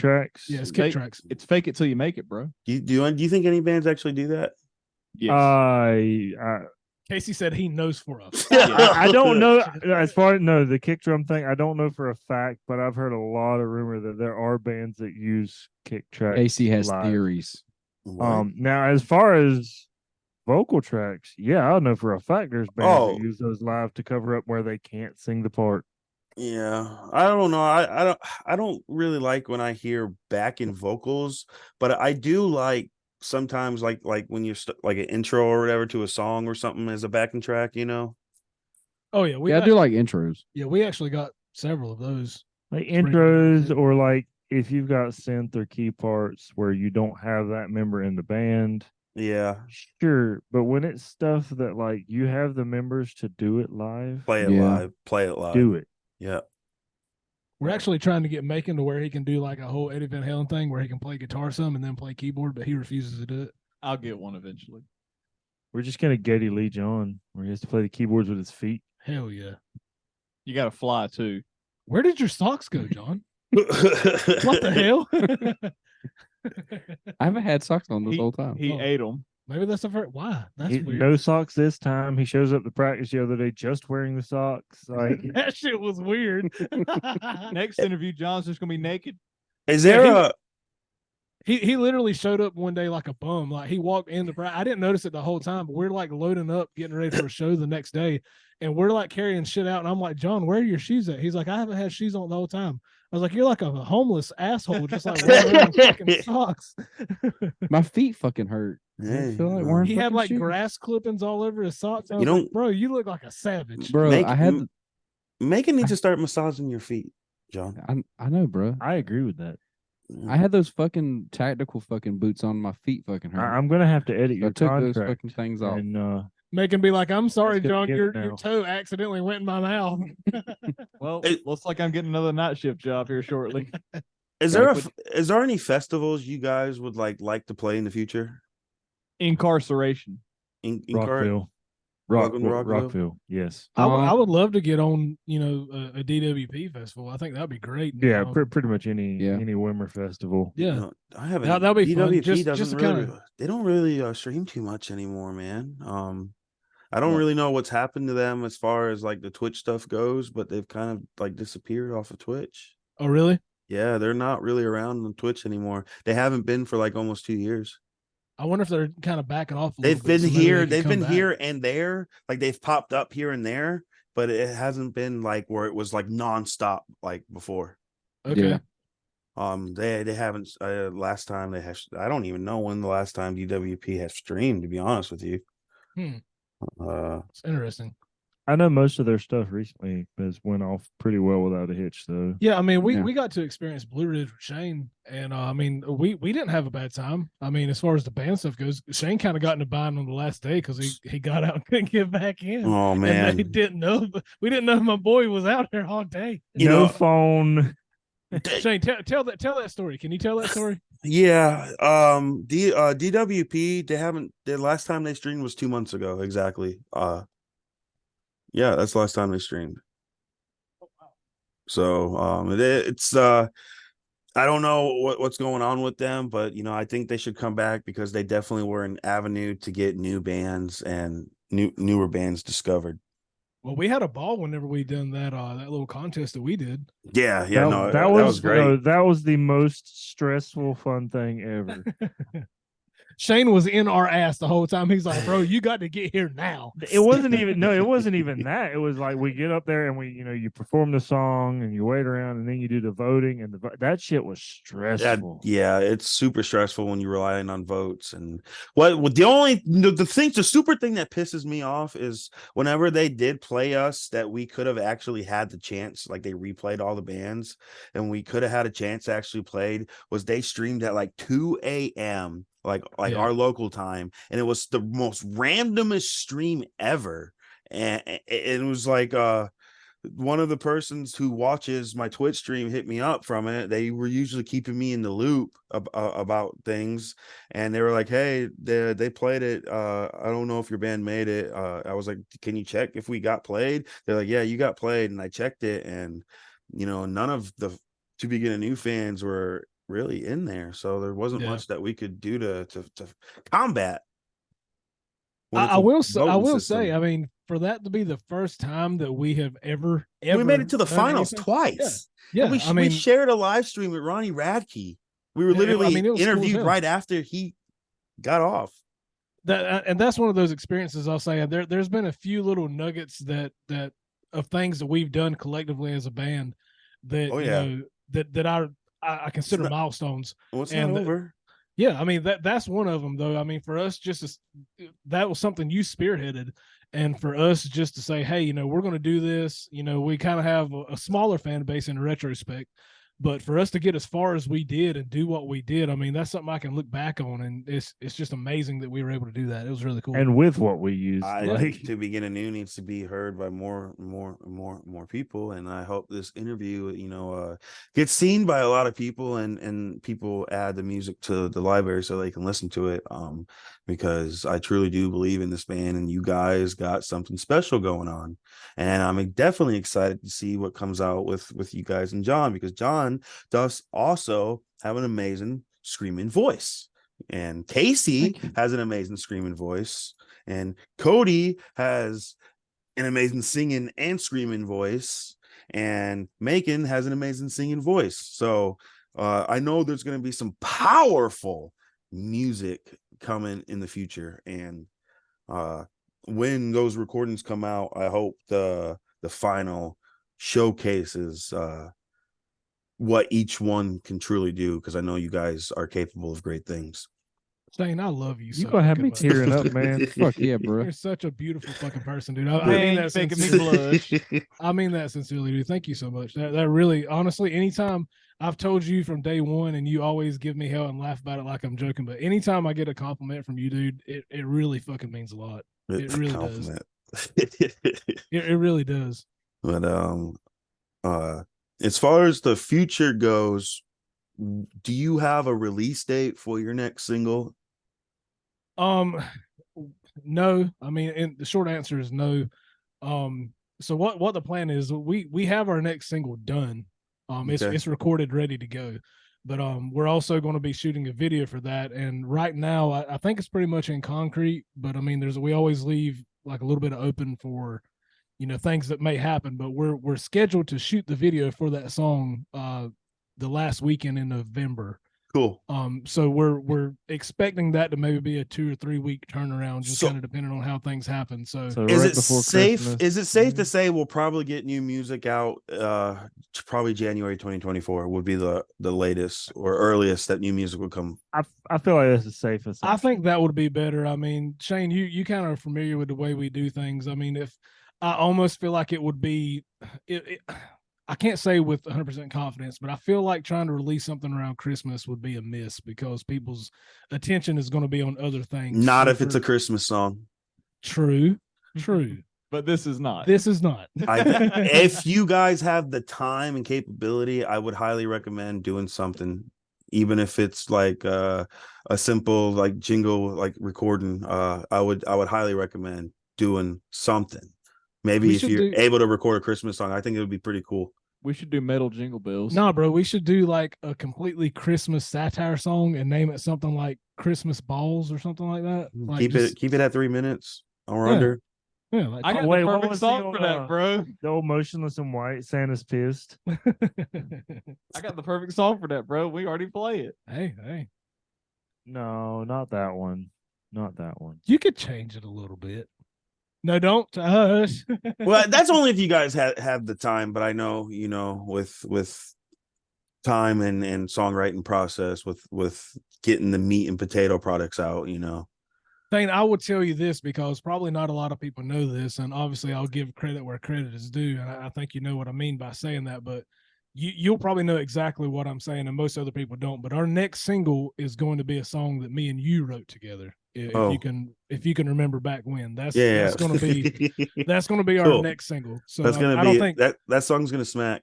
Yeah, I don't think anybody really knows that, but I mean, that's whenever we do our writing credits and stuff, obviously I'm going to show you respect on that one, because I mean that was one, again, that was outside of my comfort zone. You had something that you sent to me, and I already had something that I had, and we were kind of on the same page as far as context what we were trying to get at. And I Yeah. was like, this is a beautiful marriage. These two ideas need to be together. And then we put it together, and it fucking worked. I just realized something. Like it seems like our music keeps getting better to me, and it's the more uncomfortable we make you, the better the music is. Yeah, I mean, we recently wrote one, and like Macon looked at me. He's like, dude, this is like Lamb of God. I was like, that's not what I intended to do, but that makes perfect sense. So, well, you had an idea for a song, and then I started playing, and you're like, well, that's not gonna work. yeah, so Casey's been doing that shit. He's been like really whipping it out here lately. Like, well, okay, we've got this idea, and Casey again, Christopher Walken's. He's like, no, we're gonna do it this way. It's like, hey, I've got this singing part, and Casey's like, no, you're not gonna sing that. You're gonna scream that. Look, okay. you give me free range on what parts I write, and if it doesn't fit with your idea, I can't help that. When I first heard Casey scream, I was like, whoa, that sounds good, dude. Oh, do dude, more. it's gotten Do it better. more. It's gotten a lot better. Yeah. I can't hear what I sound like. Even the voice in my head doesn't sound right. So I'm just gonna take it and say thank you. Casey's been killing it, dude. John, Yes, sir. how do you handle creative difference within the group? Shane, why are you smiling whenever you ask that, bro? I don't know. Dick. He's like, Something so controversial. he's yet like, I'm so about to true. cause some goddamn tension up in this group right now. I mean, I handle it just like everything else. I feel like with this band, we could just talk shit out. Oh yeah. And it's been like, as far as like creative differences, we just kind of, if somebody has a difference of opinion or a different idea, we kind of just sit down and talk about it. Kind of like when Casey punches Macon because he tells him how to drum. Yeah, pretty much. Yeah. You just take that fucking volleyball to the face and you take it on the chin. I mean, Got that to. volleyball got a hole in it. Yeah. It goes back to the difference in writing styles, though. Like you don't write songs first person point of view, and he does. Yeah. And you're kind of, I've kind of hearing where you're working on that. Well, that's one thing, and I mean, it may not always be this way. Well, but it's like, not just lyrically. Casey, you come from a super heavy background. And punk, but you definitely incorporate a lot of heavier elements into your drumming. Megan definitely has a heavy element as well, and John definitely has a heavy element. John, yeah, I mean that's what. I mean You're that's the odd man out. that's what I was getting at, is that we've been very lucky to like John said, if we have different ideas, like nobody really gets like pissy that their idea is not the best idea. Like we find the best way to get like common ground. And usually, I'll say 9.5 times out of 10, whenever that happens, everybody hears the blend of ideas, and we're like, okay, well that works, and that's the best way this could have happened. Okay, what would be okay, John? What were you gonna say? I was just gonna say, I think the best thing that happened when I joined this band was like walking in the door. Cody was like, "Oh shit, John's here. I don't have to do as many vocals now." He's like, "You're gonna start doing fucking backups." Yeah. He's like, "It takes fucking stress off of me." Now, let me ask John can scream so much better than I can, so I'm like, I need your help. Help me. I forgot what I was gonna say on that. No, John, how is? I know you've definitely been lead vocal duty, in a prior band. As far as I don't really know what the dynamic is as far as new music that you guys have going on in the future and how much vocal duty you'll actually be doing, because I do know, you are definitely like lead vocalist as well. I don't know if you're going to be doing a lot of more lead vocal stuff in To Begin Anew. Mm-hmm. Is that something that you are pursuing as well with in Cody smacking on the bass? It's some stuff that we've discussed. Not so much me doing a lot of like the lead vocal stuff. Like we talked about before, there's a song, A Struggle Within, that I do lead vocals on, and Cody does backups on. Right. Me and Cody have talked about doing some writing together on a song about doing some tag back stuff where he does a verse and I do a verse. But I still play bass at the same time. So there's different dynamics and different ideas that we've talked about doing. With How the does struggle. singing and playing bass feel for you? Is it It was natural? it was really fucking weird at first, but Yeah. the more I practice with the guys and the more we do it live, it's kind of just coming natural. It's getting a lot easier to do. Oh yeah. I That's mean, with that's one anything. thing I've always liked, Shane, and that's one thing that we started kind of doing it whenever you were still playing with us, but like we're doing more stuff. I try to, whenever we write stuff, I try to like put myself, like, if I was in the crowd, what would I like? And there's certain things that we do live where I'll step off and like Casey and John will take over vocals, or either, like, for instance, our single that we released, the Victory, the pre-chorus part, whenever we play it live, Macon sings the pre-chorus. I step back and let him take over lead vocals, and I feel like as a participant of the crowd, you're expecting the lead singer to do all this, but then whenever he steps back and one of the other members step up and take over vocals, that's kind of one of those wow moments. Like, whoa, I didn't expect that, and that's Right. cool. Right. And I welcome that with open arms, because again, that takes a little bit of that pressure off of me, and it gets to highlight that these guys aren't just like playing drums or playing guitars. They're actually talented musicians, and they can get out there and show people that it's not just me playing drums or me playing guitar. Like, I can do the same thing he can do. It's cool. It shows us all at our best. I mean, I enjoy it. Yeah, Oh, I really? think it's a crowd, like the crowd is like whenever members switch instruments, it's just like a Oh, yeah. little shock factor. Yeah. I mean, that's like with Struggle Within. John's like, there's no way I'm singing this and playing this. Ain't no way. I was like, okay, well, Bro, I was feel like, you, okay, dude. well, I'll play bass, and that gives me an opportunity to kind of do something different. And he takes over lead. I mean, it's fun. I cannot, for me personally, I cannot sing and play guitar at the same time. It is so fucking hard for me. It's ridiculous. I've had people come up to me, It's an acquired skill. It's an acquired skill. You could do it amazing.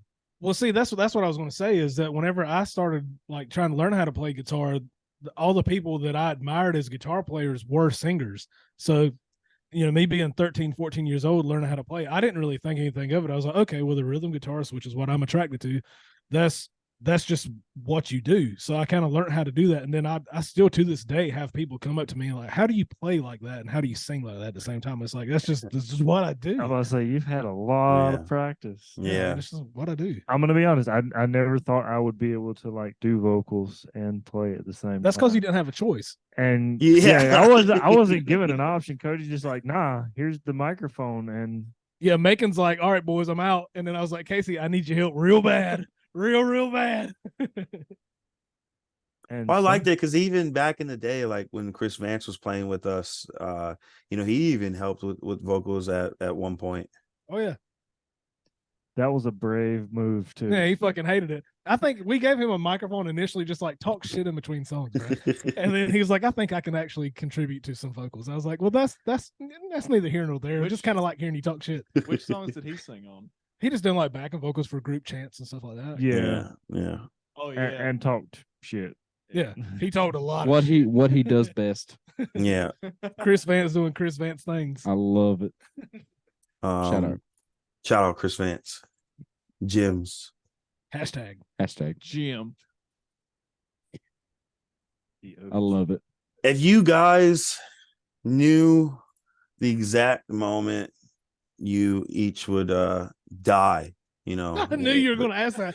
As soon as you said the first word, I was like, "This is going to be a dark fucking." in the future, and you could only play one show. Where would that show be? I'm gonna go with a vanilla answer. If I know I've got one more show left in me, it's got to be at Hooligans, bro. Hooligans, okay. I mean, that's just, there's so many. That's perfect. That's where you started. Not just on that stage, but in that building. That building has a lot of history and a lot of bands. Amazing. Oh man. We played our first show there whenever it was called Northwoods Taverns. I was like 14 years old and had no business being in a bar. We got drunk that night. Yeah. There was a bartender there that actually put vodka inside a Sobe. You remember the lizard drinks Yes. that Casey had? He brought it in there, and she was like, "I got you, boys." I was like, "Dude, is this really happening?" Back when there were glass bottles. Yeah. Yeah. It was none of that night should have happened. It was so bad. That's a perfect spot to play. What about you, Casey?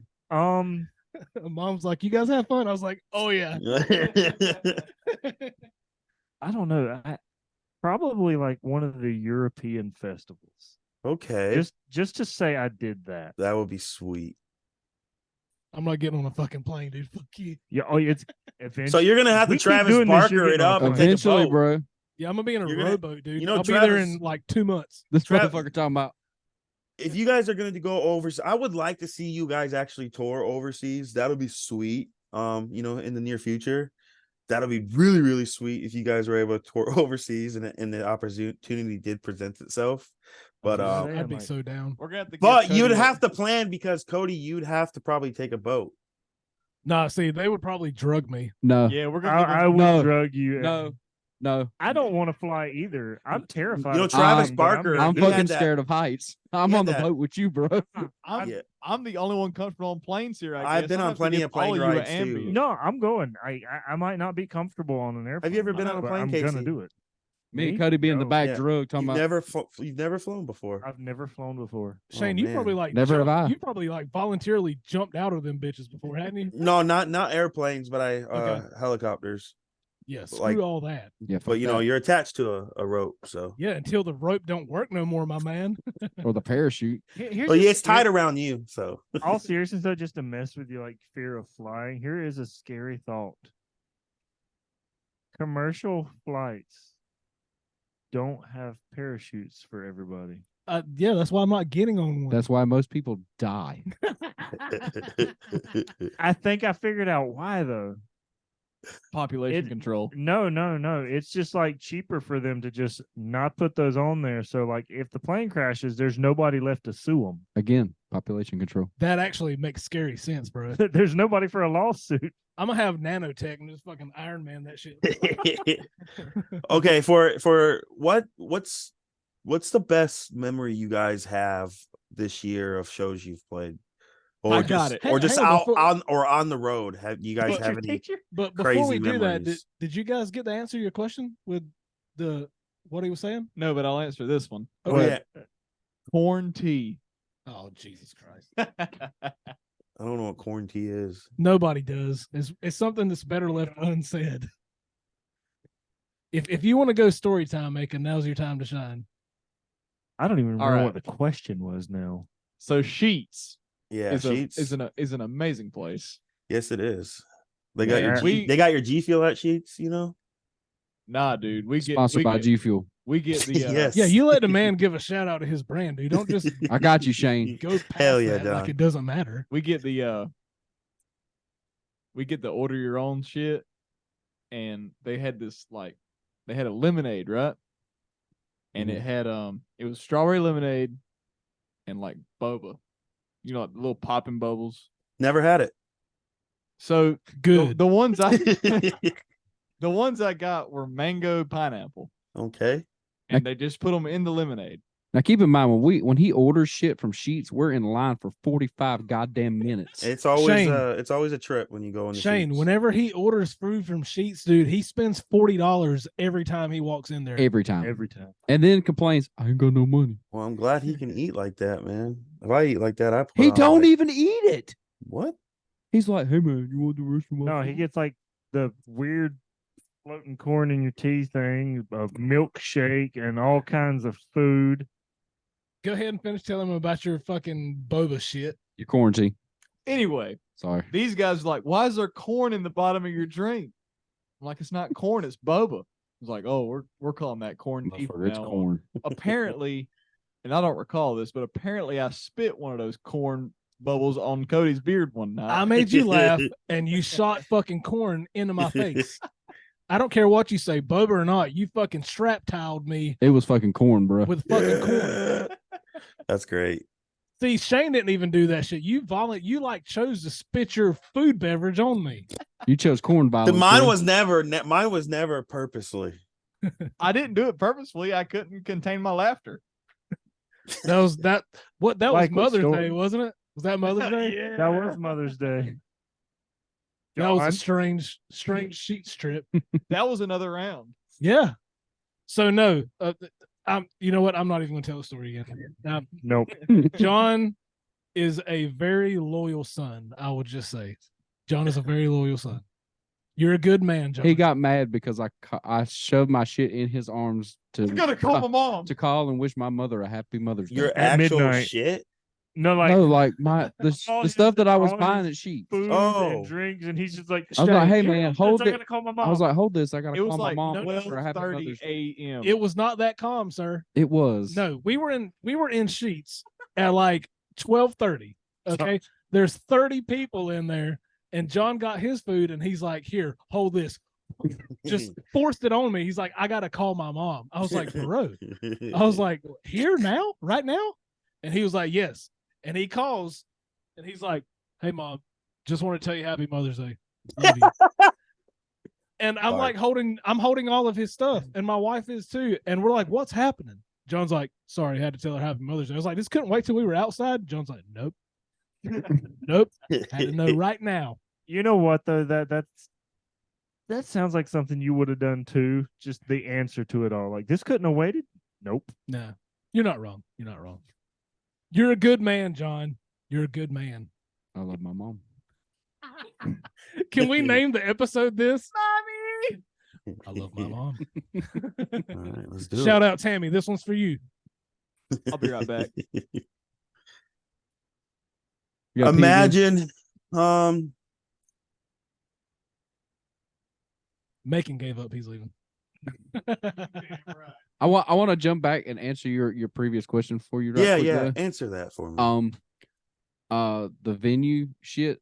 I would choose the spot where we had the first Gym Fest. Okay, Oh shit. the first uh, gym, that's Cypress Creek. yeah. That place has got a lot of memory too. Yeah.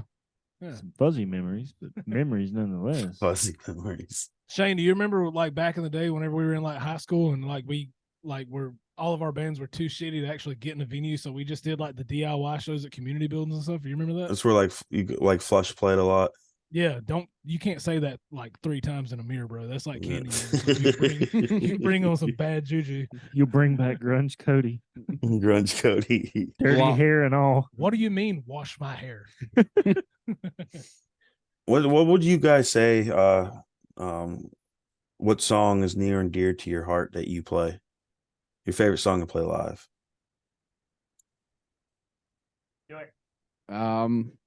We don't really play it much anymore lately. But I would say Candle Candle. Okay. would be mine. Mm. But here lately, Trial. I like playing Trial.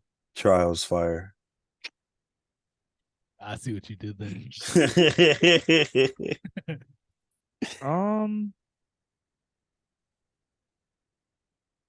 It's changed because it's a brand new song and it's not recorded, but I will have to say Bones. Okay. Bones. That's a cool name. Hey, You should come listen to it sometime, dude. what are you doing next Saturday? I don't know yet. I know now what you're doing. Should come see To Begin Anew open for Earshot. We're gonna be doing an early show at Hooligans, bro. That's what you guys gonna be playing Saturday. Yep. Second to last show of the year. But I'll say for me, Kate, is that the only one you wanted to say, Casey? Yeah, that was it. Okay. For me, as far as Shane, I think you probably witnessed some of this too. I'll give 2 songs. The one that I enjoy playing the most live, as far as just like energy level and everything right now, is This Is War. This is War. That song is just really fun to play live, and we've been opening up with that one, and it just kind of kicks things off in a good direction. It's just a solid in your face. It's got a little assortment of rock, metal, and it's just a nice little mixture of stuff. As far as a song that is near and dear to me, I'm always going to pick Break New Ground. Just because of I'll say more often than not, man, we have people that I would never expect come up to us as a band after we get done with a set that either know that song from listening to it online, or if they actually just heard it for the first time and they're actually genuinely paying attention and like listening to the words and everything.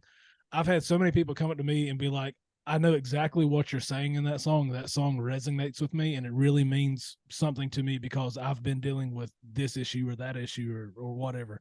Right. I've had so many people come up and just having that feeling, man, where people come up and say that your music is like an independent artist, you know, just a grassroots band. Oh For them yeah. to come up and say like that song means this to me is it's a really satisfying feeling. It's powerful. Yeah, that song it's got a really good meaning. You know, that song, for people that don't know, that song in a nutshell is about overcoming addiction. Break New Ground is one of those songs that are just very fun to play live. It's high energy too. Oh yeah, and you brought the fucking fire to that song too whenever you played it live, man. It was a fun song to play. Macon, since you're back, he basically asked like Song near and dear to your heart That you like to play live. That we play live. that you like to play live. Probably Break New Ground. Break New Ground. For the same reasons as Cody. Okay, cool. Lot of family, a lot of friends. Yeah. On that road. How have you guys ever been starstruck? Yes, Yes. one time, just once. It was at Hooligans, it's probably the same person I was gonna say. and I was standing side stage watching some of the opening bands, and I hear somebody beside me like, "So you enjoying the show?" And I was like, "Hell yeah!" And I look beside me, and there's Vinnie Paul. And yeah, I freaked out for just a second. That would be my answer too. Yeah, I was there. I was actually working crew. I've actually got I don't know if you can see it or not. Probably not. But I've actually I've got my pass for whenever Hell Yeah come through. Whenever. Oh hell yeah. So yeah, I've always kept this. I was working and I saw Vinny. I think I still have mine somewhere, and then I had a poster. That's what I'm saying, man. Hooligans is one of those places that's just got so much history and it's just so rich in history, you know. Oh yeah, I'm glad it's still going. I had a poster from like Drum Magazine when he was featured in it, and I was able to get him to sign that, so I have it framed. Cool. I'll say, man, Johnny Nethercutt is basically the manager at Hooligans, and he has been doing fucking phenomenal. That dude works his ass off. You know, a lot of people doubted him when COVID, you know, hit us, and we were To Begin Anew. Well, you guys, we at the time, but To Begin Anew, it's always going to be we, including you, bro. So get out of that shit. Once and always. To Begin Anew literally was the first show with Faith and Scars that we opened back up Hooligans when COVID, when shows I was on that show. Back. You were on that show with the Follow the Crown. I was. Holy shit. Yeah, you were on that show Even though I weren't there. That was the Shane. Remember, that's the one that Macon decided he was going to quit the band for. Oh, the first show ever. Yeah, our first show. That's right. That reminds you of that every opportunity. Sorry. You will be. So. That smacked, man. That was a fun show. Yeah. Broken fingers and all. Broken fingers and all. I forgot the question now. Have you ever been starstruck, John? Yeah, there you go. I have. One time. Well, a couple times, but the one that sticks out to me the most is I was like 6 and I met Prince. Oh, what? I'm jealous, to be honest. I've heard the story, but I'm still. You were starstruck at 6 with Prince? Yeah, it's Prince. I got to sit VIP for Prince beside his record label manager. Oh, and got to watch the whole show front row by myself with my mom. Hell yeah. Lucky. That's very lucky. What about you, Macon? Macon's gonna be like, I like turtles. I like turtles. That's what I usually say. Honestly, no. I haven't never met like any of my idols so far. I hope to, and I'm not downplaying on any of the bands we have played with, but the people I would consider my idols, I have not had a chance to meet or be around them yet. Your time will come, Grasshopper. Dave Mustang, man, when we played Blue Ridge, we were all sitting there eating lunch, and he just goes That in was there crazy, dude. and That pulls was crazy. cookies out. He was trying to be low key too, like, you know, Yeah, he had the Dave's, hair and the beanie. and Dave's kind of everything. synonymous for his hair, and like he come out with like a beanie and a bodyguard that was like 3 times his size. Bruh, I would not have. And fucked we were with my like, bodyguard. That's Dave Mustang, and we're like, no, we looked up and said, yeah, it's Dave Mustang. yeah. That was a weird experience. Like, just walking around in the like backstage food area and just all these like larger bands and the musicians just walking around. I think I was suggested to like go try to talk to Dave by somebody in our circle that was there, and I was like, not a chance. It ain't happening, bro. No, you don't bother a man when he's eating lunch. Yeah. You His see, bodyguard would have made my face. I'm about to say, flat, you dude. see that big motherfucker standing next to him? Yeah. My Another stuff would have been like recessed. I'd have been like, we ain't gonna be able to do the set, boys. another Well, quick fun story for you. All right. House of Blues, Ooh. Myrtle Beach. I was like I've 10. been there. Since we were talking about it earlier, one of the reasons I wanted to get into music, got to sit on the tour bus with the lead singer from Smash Mouth. Oh, Because I went and saw Smash Mouth. Ended that's up going, magical, man. I've never heard that story. Back in the day, you could go behind the House of Blues, and if you were lucky, you could catch the bands as they were I coming will out the say that back. that's where they used to do like a lot of signing and meet and greet stuff. That's And really I- cool. And I happened to catch Smash Mouth as they were coming out, and being 10-year-old me, All Star was like big at the time. I was like, 10-year-old gone. Donkey. And by the time my mom caught up with me, I was on the fucking tour bus with Smash Mouth just fucking hanging out. I love it. Eating fucking graham crackers and shit. Probably. That's sweet. That's So- sweet. Those memories, man. Those are the kind of memories, that will always stay with you. Yeah. The I best remember one of the memories. first like live events. I think I went to like your dad was running sound. You remember that band Plain Jane? Oh yeah, it was a church in Yeah, Richmond. it was a religious band at a church, and I was like, whoa, this is crazy. Like there's like live rock music in a church. Like I'd never really experienced anything like that. Because the day before they actually had it outdoors. And was that crazy. day they had to move inside for rain. I was like, remember that I want very to do clearly. that. Please use this time if you need to go take a shit or fill up your drink now.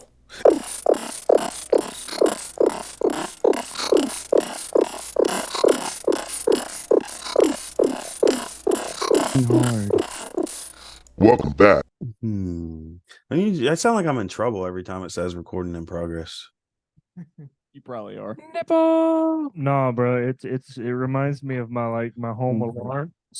Every time I set the alarm like at night, because you said it like, armed and stay or armed and away.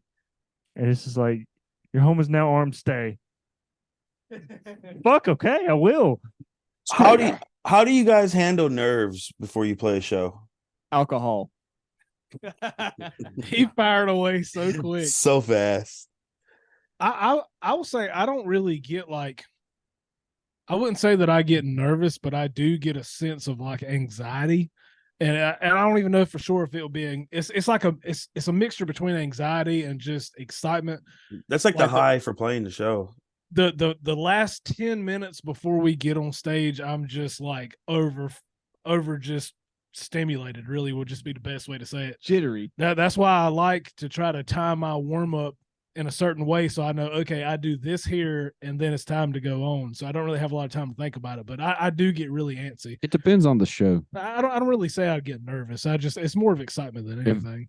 If I know there's gonna be a big crowd, then the nerves kind of set in just a little bit. But after you do this so long, you just kind of like, Yeah. it's another show. I was gonna say I You really go up there and do what you do. I Yeah. don't get nervous. Like that's happened once, and well, that was a lot of people. I've always gotten nervous every show. Like, I got nervous at Blue Ridge because that's a lot of people to look out and see. I think the last show that I got nervous, like, and using the term nervous loosely, was when I played with Lilac when we opened for Puddle of Mud. when I was with Defile, because that was a big fucking crowd. Yeah. Like it was like wall to wall. Chris gave me good advice on how to deal with any kind of like nervousness on stage, and it's I kind of do this anyways, so but it helped me. He's like, just find somebody in the front row and stare at them. Spend the entire show trying to fuck with that person. I've done that. I've done that, and they think you're flirting with them. No, just I will We know, like Shane. We do. I will try to make people laugh. I will try to make people uncomfortable or whatever I can do. I will make faces. Just fuck with that person. I know I've done that to Shane Oh yeah, on a few occasions. yeah. Just singing, I just look at Shane and I'm just like Like, stare I wall. can't I can't get up at the edge of the stage and get in somebody's face. So from where I'm at, I'm gonna stare at you, and I'm gonna do shit to make you smile, laugh, or feel awkward. This motherfucker over here yawning. I'm Like, tired, bro. what What about it- you, man? What do you do? Like I Yeah, said, making. like I said, just like 2 beers, I'm good. I remember Macon's first show at the biker club. He was so nervous. I was not.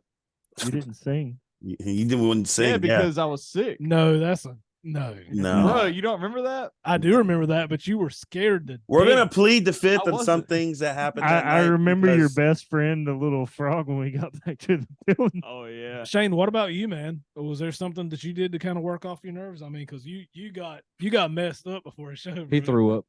It's all just I have a smoke. Why did it bother you so much from like between your previous band and whenever you were with us? Like why did it hang around so long? Do you know? I think it's the thrill, the excitement, and it's just when it's time to go, it's time to go, and you gotta just that energy is just ready to flow. Really, Do you miss that feeling any at all? Like being up on stage? I know you kind of shifted directions with what you're doing, but I'm still I still in a way still have that live show aspect with Twitch and that makes sense. And in other ways, but yeah, of course I'm always gonna miss playing music, and it's not the end. You never know what could happen in the future, but with how things are now, it's better for me to be home with the kids. That makes sense. I mean, they're at that perfect age where it's like, you don't want to miss it when they're 2, 3, 4, and 5. for sure. It's a struggle. Could we say that it would be possible to see Shane back on the stage anytime in maybe like 2024? I've never really thought about 2024, maybe 2025. I've had some, I had quite a couple of bands hit me up. I had actually one band hit me up to go on tour with them that I had to turn them down right after the first hiatus with To Begin Anew. And I've turned down several bands, but it would have to be with you guys, to be honest, at the end of the day. We might have to make something special happen now. But if that were to ever happen, John stays playing bass because that's what he's doing, now. And well, that kind of sounds like the perfect little featurette, maybe a little surprise at a show one day. We might have to make something happen, man. Yeah, that would be a lot of fun I'd hop on stage. But as far as like joining back within and pursuing music as a band full time for me, maybe 2-3 years, it could be next year. But if To Begin Anew were to ever have me in the future, I wouldn't want to take away from John, and it would have to add to the group. You think we could just get you to dance on stage for us? That would be fun. It'd be weird, but I'd be 100% for it. What is this guy? We're gonna change directions. It'll be I'd probably pick somewhere- up a new instrument and play keys or something like that. Well- if I were to go into That it, would be- I was gonna say it could be somewhere between Guar and that Dude, we could be like Electric Callboy. I'm trying to remember the name of the band, but it's like it's a weird porta potty themed metal band. It's strange. Or we could just get Shane Gutlax. once a show, just get him to walk up on stage and punch me in the fucking Well, face. no, No. It could be a mixture between Guar and Gutlax. So that we're would be playing, good like, for shock really, factor, though. Really Like, crazy. who's this music. guy? Yeah, you look like a deranged fan, and you just come up and break my nose every show. Oh God. fucking trench coat. I was saying mouth. like Be like, oh no, I just got down bagged. part of the stage show is just Too Shane. soon, bro. Shane gets up there and just projectile vomits on the front row. Ew, don't All do over that. Casey's He'll drum do set. it. He'll do it. Just I've that'll be seen your him part. almost do it. Yeah. You know, if I were to ever go to like actually take like singing serious, I would actually have to really truly change diet and drink and eat right, because singing's no joke, man. You would be a great front man. I know we've had this conversation in the past, but if you found a band or something that you really jived with, dude, you have the charisma and the energy and the talent that you would be an amazing front man, dude. So leave that door open, Mr. Shane Noren. Yeah. I'm just saying, we are talking about starting a weird punk band, and we would need somebody to sing. So like Great watch. I've project. always said if I'm probably gonna be on stage again, I'll be like in my 50s and I'll put makeup on and I'll do black metal vocals. Corpse paint. You know Yeah. what? Pretty much. It's basically punk. Let's do it. Hey, He Casey. could just like wear dead people's skin. Oh like from The God. Walking Leather, Dead. Leatherface. Yeah, like The Bro. Walking Dead, like the Whisperers. Yeah. Casey. Take no death call. Okay, what is the craziest thing a fan's ever done Okay. to each one of you? John would probably say fuck him. He ain't wrong. And Weather. nothing else. Weather. Back to you, Jim. Weather. There was this one lady trying to take me home with her one night in Wilmington. Y'all Yeah. remember that? She older? I'm gonna be honest. I'm not sure I have a good answer for this. He's probably blind. There was, yeah. There Or was, either was like into like. No, I'm not gonna say that. Never mind. There's a line you cross, and there's a line you don't cross. And I'm not crossing that line. I honestly can't say I've ever had any like super off-putting weird interactions with fans. Like I haven't had that. Yeah, I had a grandmother tell me one time that she was married to 4 different bassists. No, listen, Shane. The I craziest remember that time, the story. craziest time you ever had was whenever that fucking pimp in Asheville come up to you and gave you a Bro. substance. Oh, He was like, "Here, my boy, have this." Bro, that Yeah. same show. No, listen, like for the people that don't know, like whenever you say like if you say cartoon pimp, you have this image in your I head. saw the same pin. That was like for real what happened. John This was guy there come that up- night. I yeah. was. He I was this- sitting right next to him. But the other people that's listening to this have no idea. This I guy know. he like had a Trench coat, The trench coat, coat made the out hat. of otter fur. Like Otter it was something crazy. cane, Yeah, it was crazy. sunglasses. And he gave like Shane what looked like a fucking bag of crunched up Cheerios. Bro, but we we know can't- that's not fucking Cheerios. Bro, we can't not acknowledge the 2 hose he had on his arms. The cracked out hose he had on his arms. Yeah, he Well- saw Shane and he saw opportunity, son. And he dialed in. He's like, "Here, my boy, have this." But Shane's like, "Okay," and then he was like, "This guy just gave me something. This guy just gave me something." I didn't think I was gonna have something for that question. But from that same show, wasn't really an interaction I had, but it was an interaction that Dustin had from that show. Oh, This motherfucker had an older cougar lady come up to him and offer him cookies. And Dustin, being Dustin, took the cookie from this strange lady in Asheville and proceeded to eat the cookie. was it good? And then offered said cookie to Brian. Did he eat it? Yes, because Brian was just like, "Ooh, Dustin bought cookies." So they ate a strange old lady's cookies. And Dustin goes, Brian goes, "Well, these cookies are really good. Where'd you get these cookies?" And Dustin's like, "Oh, from that lady over there." Brian's like, "What the fuck do you mean from that lady over there?" He's like, "Yeah, she's got cookies in that bag." And he's like, "Bro, these could be fucking laced." Were Next they? thing they knew, these guys was in outer space, orbiting the sun.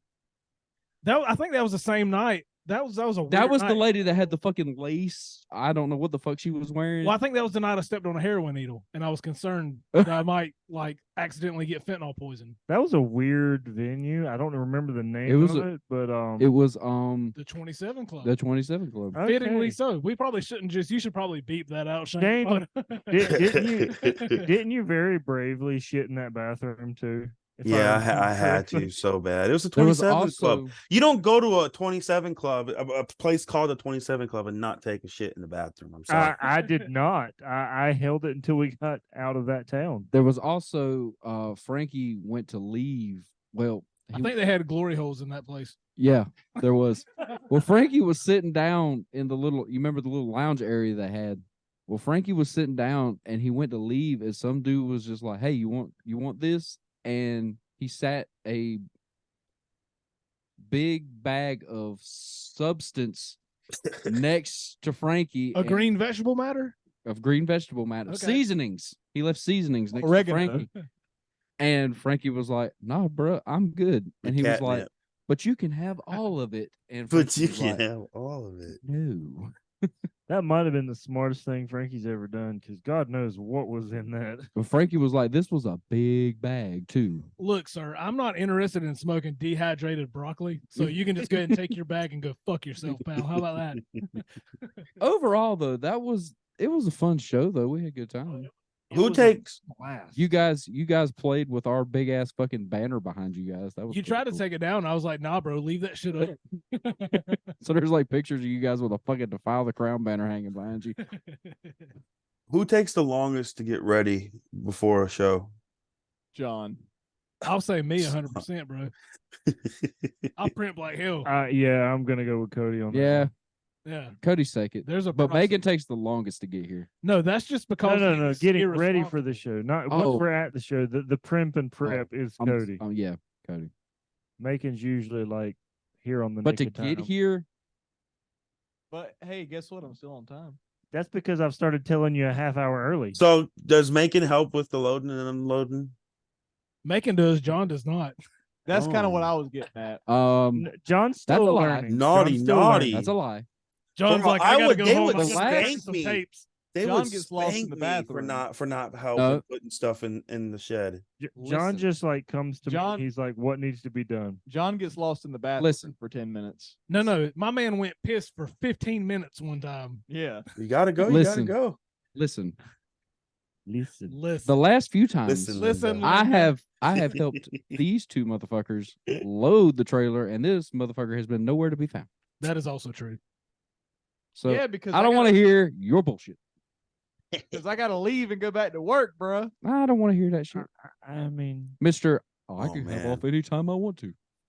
See, Shane, you're causing this band to go ahead and make no. decisions, bro. I will say, John is learning like thoroughly what needs to be done, and like that's why he just comes to me. He's like, "Hey, what do I got to do?" And I'm like, "All right, do this."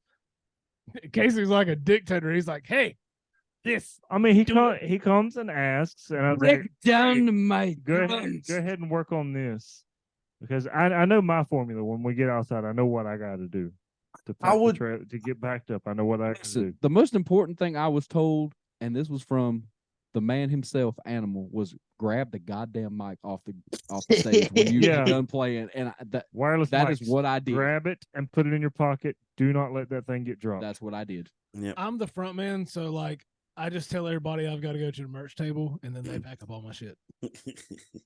That doesn't really happen, by the way. No. That's Well, a joke. it makes sense, but yeah, no, I know. No, I'll give you respect. You're the front man that like I'm in the trenches with my boys. yeah. It's situational because if you're playing a festival, the front man needs to go to the fans and the band needs to load up. I say. Well, Shane, you've seen it before. Damn, Chris Vance, whenever he was in the band, he made me go inside. I Yeah. was trying to Yeah. back up. He's like, "Get your ass inside." Cody So put we his could cables up, and Chris said, "Go." Yeah, so we could sell. We need to sell merch.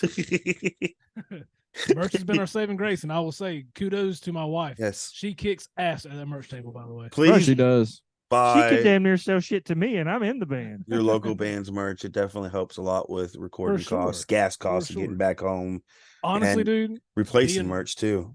being real with you, merch honestly is our saving grace. I mean, if you're doing this for money, you are in the wrong hobby. 100%. So I mean, just selling that merch and being able to like with us, we try to make sure we're to a pretty comfortable point now where our merch is self-sufficient. So us selling merch allows us to buy new merch, and then that's something that we don't have to pay out of pocket, so that we can use that money for recording. We can use that money Right. for videos and It's stuff. And cra- it helps. Right. It's helps a lot. crazy. So many people think, doing some type of form of content creation, whether that's music, whether you're a streamer, it's like all this get rich quick scheme. And it's not the case. It takes years and years. And even then, it doesn't even, provide a living. You do it for the love. It has to be for the love. That's the only reason why you would keep doing it. Yeah. Man, that's the nicest way I've heard this put. Because last interview I said the same thing but completely different. Shane, what's your current thoughts on TikTok? I think I said it wrong. Bands need to get on TikTok, man. You get your music seen by people who you wouldn't normally be seen by. I've had some people tell me here, probably in the past, I'll say maybe the last 4 weeks, that they've seen a big change in TikTok where it's not as impactful as what it was when it first came out. Do you have any experience in that? Have you noticed a change in it? Not necessarily. No. They've definitely TikTok's pushing like stores now a lot more. So I've it could be a way if you set up your band merch to a TikTok shop, possibly you can be seen and sell your merch and music that way, possibly. Okay. I would definitely say TikTok is super resourceful for getting your music. Shorts in general, like YouTube shorts. If you guys can even just create little clips of your music video, Yeah. or little stuff of practice Bullshit and put videos. the recording over the video. Just throw it up there, just little bullshit videos. You remember that clip I sent you? You remember that clip I sent you that one time where I was weed eating my yard? You're like, perfect. That was That's perfect. It was perfect. That was super perfect. Yeah. Here's my 3 favorite bands that made me play guitar. Yeah. Fucking weed eating background. I actually forgot that YouTube has shorts now. So like, yeah. Or really, quick uploads. even Mr. Beast, said it. If you really like now, shorts, it definitely has affected people's attention spans. But I've seen a lot of artists get known that you wouldn't have known about because of shorts. For sure. I mean, I agree with you. There's just it's funny, man. Like there's so much stuff you have to do in a band. It's a lot of work. Especially if is. you're doing it by yourself, as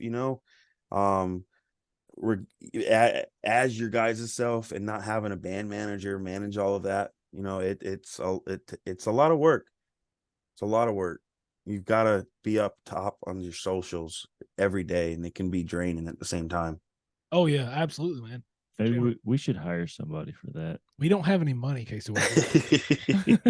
All right. Well, we need somebody who's really gold. Let's just get Shane to sponsor us. We'll pay you in peanut butter and jelly sandwiches That sounds like a good time. and ramen noodles. The ramen noodles is where it's at. They better be spicy.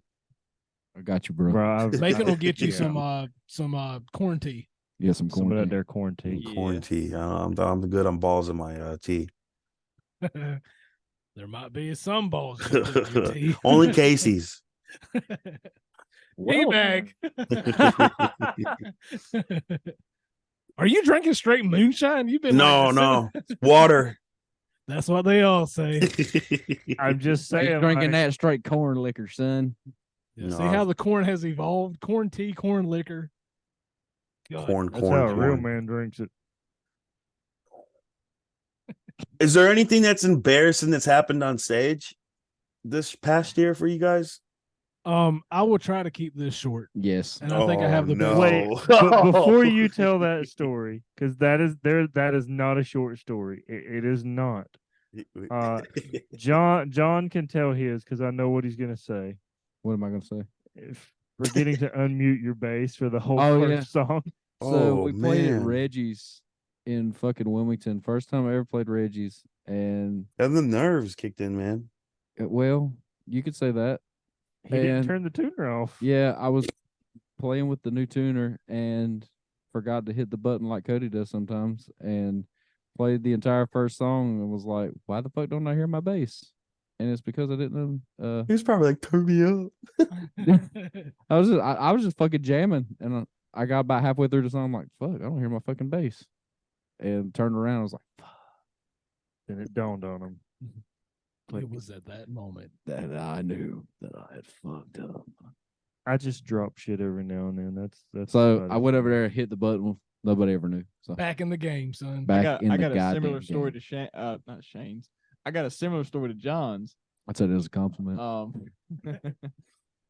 I forgot to plug my wireless in when we were opening up for Sugar, Mm. and I was playing like the first minute and a half of the song, which was Awaken, Dumbass. but I wasn't really playing because you couldn't hear me. So I went to go get my cable because I couldn't get my wireless plugged back in. I get my cable and it's wrapped around the casters of my amp.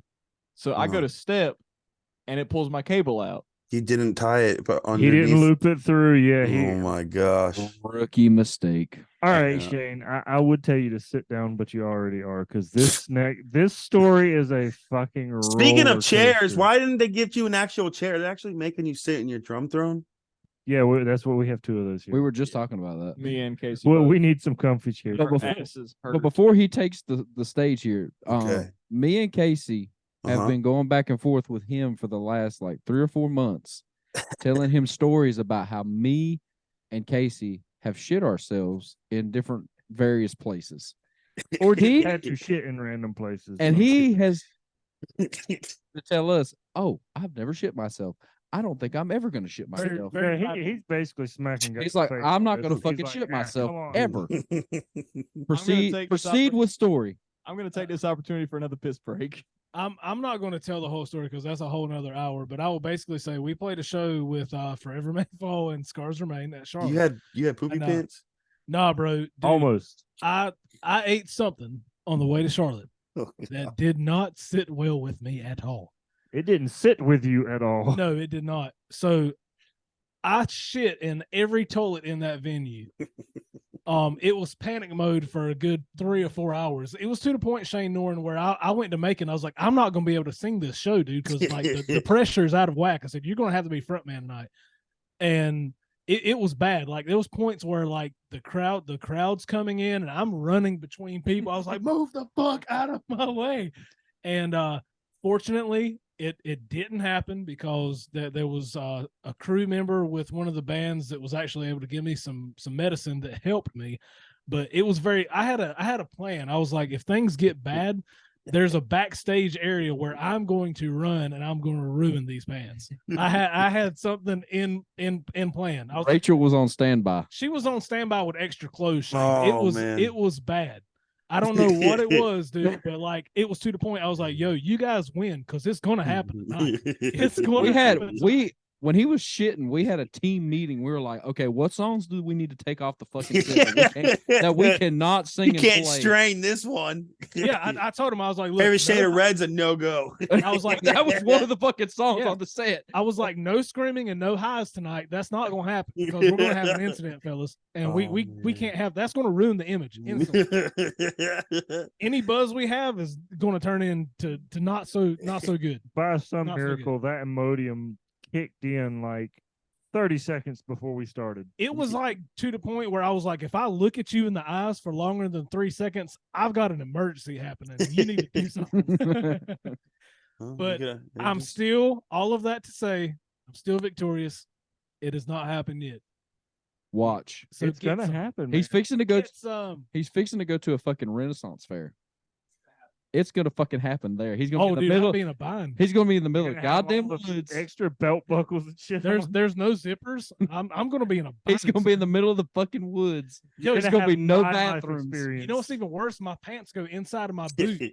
Oh, So bro. if it breaks down, I'm literally stepping in shit, son. I was about to say you're gonna be walking in mud. Shit pant for real, bro. Got old mud foot, daddy. You know what I'm saying? Yeah, Shane, I almost shit my pants, man. Didn't happen. Thank God. Real MVP. Well, if you ever end up shitting your pants and it ends up being on stage, just say this was inspired by Gigi Allen. Mm. I- Mm. Hey, Nah. Oh, He was a true performer. real pioneer, if you will. Yeah. So how do each of you maintain your vocals and your instrumental health? We don't. instrument health. I just stretch. Like I have to stretch. Like just 60 seconds at least of just limbering up. Vocal. I don't know. I'm still figuring out what I'm doing. I'm a mediocre guitar player at best. So as long as the vocals are good, I'm fine. Don't undersell Just yourself. warm up 10, 15 Yeah. minutes. Perfect show. Yeah, warm up for vocals. I play guitar just about damn near every day, so it's there's nothing like I'm pretty much always warmed up. John's like, I have to have Waffle House, and then I'm good to go. Waffle House. Waffle House. That's a post-show tradition at this point. We're actually going to invest money into Waffle House sliders that you can find at Walmart, and every time we get off stage, sliders on Into the for the rest of the set load or the for the trailer, rest of the evening. Load the trailer Fuck yeah. into the slides. Yep, Waffle House. Who- We're trying to catch an endorsement from Waffle House, dude. We're gonna That'll shoot a be- music that'll video be at Waffle sweet. House. Bro. That's a good idea, actually. do a Waffle House show or maybe even a sheet show would be cool. No, it's got to be Waffle House, dude. That'd be cool. Think about it. It's a sheet show. Just that's great. But hear me out. Playing in the Waffle House, people eating, the cooks are fighting. I'm just saying, somebody throws a chair. The tables are sticky. The fuck is up, Waffle House? What Hell the yeah. fuck is up, Denny's? I'm No, liking the Denny's, idea. no, dude. No, you leave that shit behind. Down with the Denny's. I mean, I'll fucks with Denny's if Waffle House is not available. Waffle House, son. I will always pick Denny's over IHOP. But Waffle House. You dropping too many brands, man. One more time. Too many. Waffle brands. House. It's getting weird again. You gotta twist- Planet. You have to twist the arm as you're going with it too. Shane, I'm sorry this whole thing just fell apart in the last 5 minutes. No, it's all gravy. The Waffle House is a great one. I think that'll be cool. You can get to be the new pancakes. Yo, Bro. get the circle logo on the pancake. Like if you guys could like possibly like at like the Waffle House by Hooligans, maybe they can like work in a deal, since local band, local meal there. So you guys could promote Waffle House at the same time and then you can promote your meal. Do you think you could rent out a Waffle House? Bro. Yeah, I'm sure I if you think have the there's money. a corporate department you can call. Yeah. Build someone music there. videos at Waffle House. Don't I- fucking play. Don't play with my goddamn emotions. How has the local scene influenced you guys as a whole? The community. Well, I mean, Like the whole like everyone gets along so great in the scene. That's rare. Yeah, for real, right? It's funny now because Macon he weren't really into it whenever it was bad. Like we all remember how it used to be just so competitive. Well, I've heard the stories. But now I'll confidently say most bands we play with now, I mean, we all really get along. We're genuinely like supporting each other. it's still Yeah. competitive, but more into like pushing each other Yeah. kind of way. Pushing It's each other to not- be not- better. It's not it's- trying to be better, it's trying to push you to do better. It's not Right. like anyone has anything against each other. It's like friendly rivalry. It's helped me open up socially a lot. I'm still working sure. on that, but it definitely has helped me become more social. I mean, just in short, it used to be really bad, but it's gotten really good now compared to what it was. What would you each describe the sound of the band in 3 words? Loud as fuck. They do play loud. 3 words or 3 letters? 3 words.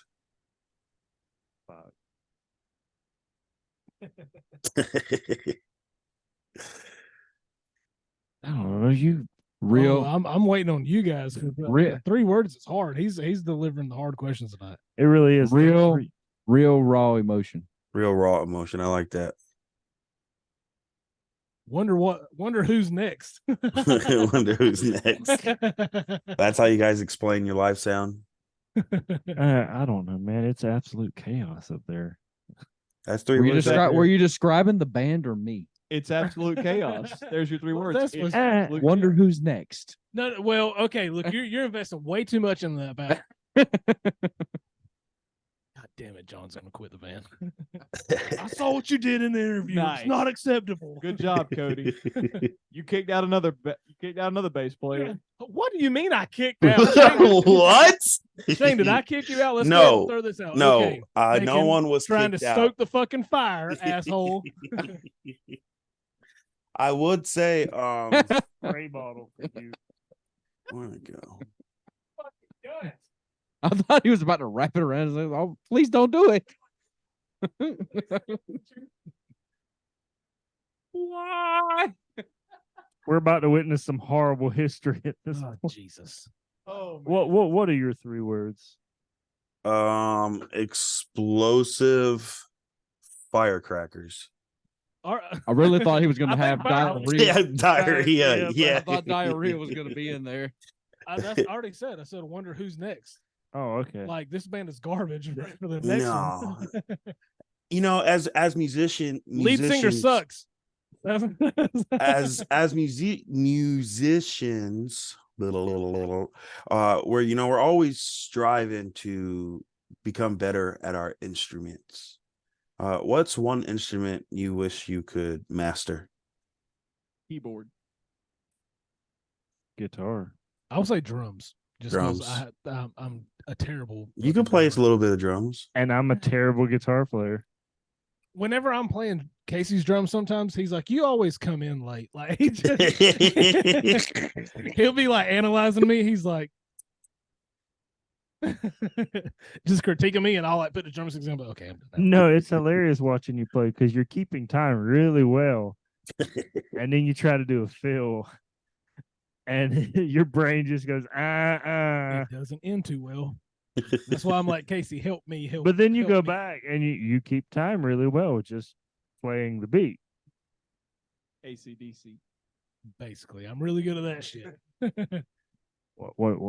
John? My drum fill was a fucking symbol. I would say vocals. Vocals. I don't think I've mastered everything with vocals. I don't think we'll ever truly master anything musically, you know? It's always trying to push to get better or figure out something new with it that you can do. I like that attitude. That's a good way to look at it. Yeah. That's some humbling shit. Like that hit me deep. Well, with that, Shane said, I was like, damn, I'm a you know, failure. you're not wrong. And with that knowledge, I need to learn how to play drums. You know? Yeah. Yeah. Is there any particular city or country country or city that has left an impression on any of the shows you've played? Well, we've never been out of the country. Damn it. Casey said, fuck. Charlotte. You like Charlotte? Charlotte's really cool. Charlotte has been awesome. I do have to agree. Just good crowds, good people, good bands. Yeah, I Charlotte, man. Charlotte's been really nice to us all the times we played there. Charlotte's really fun. Do you have any besides releasing new music in 2024, do you have any plans or shows lined up already or anything ready to go for 2024? Planning. Yeah, so we're the last quarter of the year, we always try to kind of slow down on shows so we can really start writing and preparing for next year. And we're getting to that point of the last quarter where we usually try to go ahead and book out our whole year before Right. it becomes that year, just so we kind of get a little bit more selective over the dates that we want to play, because sometimes our schedules, like personal life, can be a little challenging as far as making that work with the music stuff. For sure. But yeah, we're right now we don't have anything booked, but we're getting ready to kick that off pretty hard. We've got a couple shows coming up next year that we can't really talk about. Just kind of like quiet right now. But yeah, we're getting to that point where we're probably going to hit the ground running pretty hard, and we're wanting to be a little bit more impactful next year. I don't want to really elaborate on what I mean by that, but we want to be a little bit more, we want to try to do things that we hadn't done before. And we want to be a little bit more selective about what we do so we can kind of maximize every performance that we do, Yeah. if that makes sense. Yeah, that makes sense. Play some new places that we haven't been, maybe some new states. We really want to try to avoid oversaturation this year. Just like Casey said, getting to some new places and appeal to Oh, some new a lot fans. of the thing is, a lot of people don't. It's good not to oversaturate playing the same venue, but over and over. But a lot of people don't understand that even no matter the size of your band, a lot of cities have like basically statute of limitations where if you play this show, at this venue this month, you can't play over at this venue until next month. There's like a whole 30-day waiting period. At first, whenever I first started hearing that, whenever I was younger and just didn't really know, like I was like, that seems kind of strange. But now that I've gotten older and I've been able to experience more things, it kind of makes sense why certain venues would do that, because that's going to affect the people coming out. Yeah, like if you're always playing the same places over and over, people are always going to have that thing, be like, well, I'll just catch them next time because I know they're coming back. And then they might not come. So whenever you kind of try to avoid the whole oversaturation and you're a little bit more selective about what you do and when you do it, I think there's a strategy to that. Cool. Very true. Shit. Yeah. Any other things you guys would like to offer up that you foresee the band doing from here and now? And well, can we get a name for the next single? I don't want to say it, bro, because people are going to know. People are going to know. I want it to be, whenever it comes out, I want it to. The locals won't know, but the locals will know, but the people who are just hearing you guys for the first time definitely won't know. No, we can't give that up. Yeah, we can't give you that little tidbit, bro. You know what it is. Okay. I will know what it is. I will say big things coming soon. Please use this time if you need to go take a shit or fill up your drink now.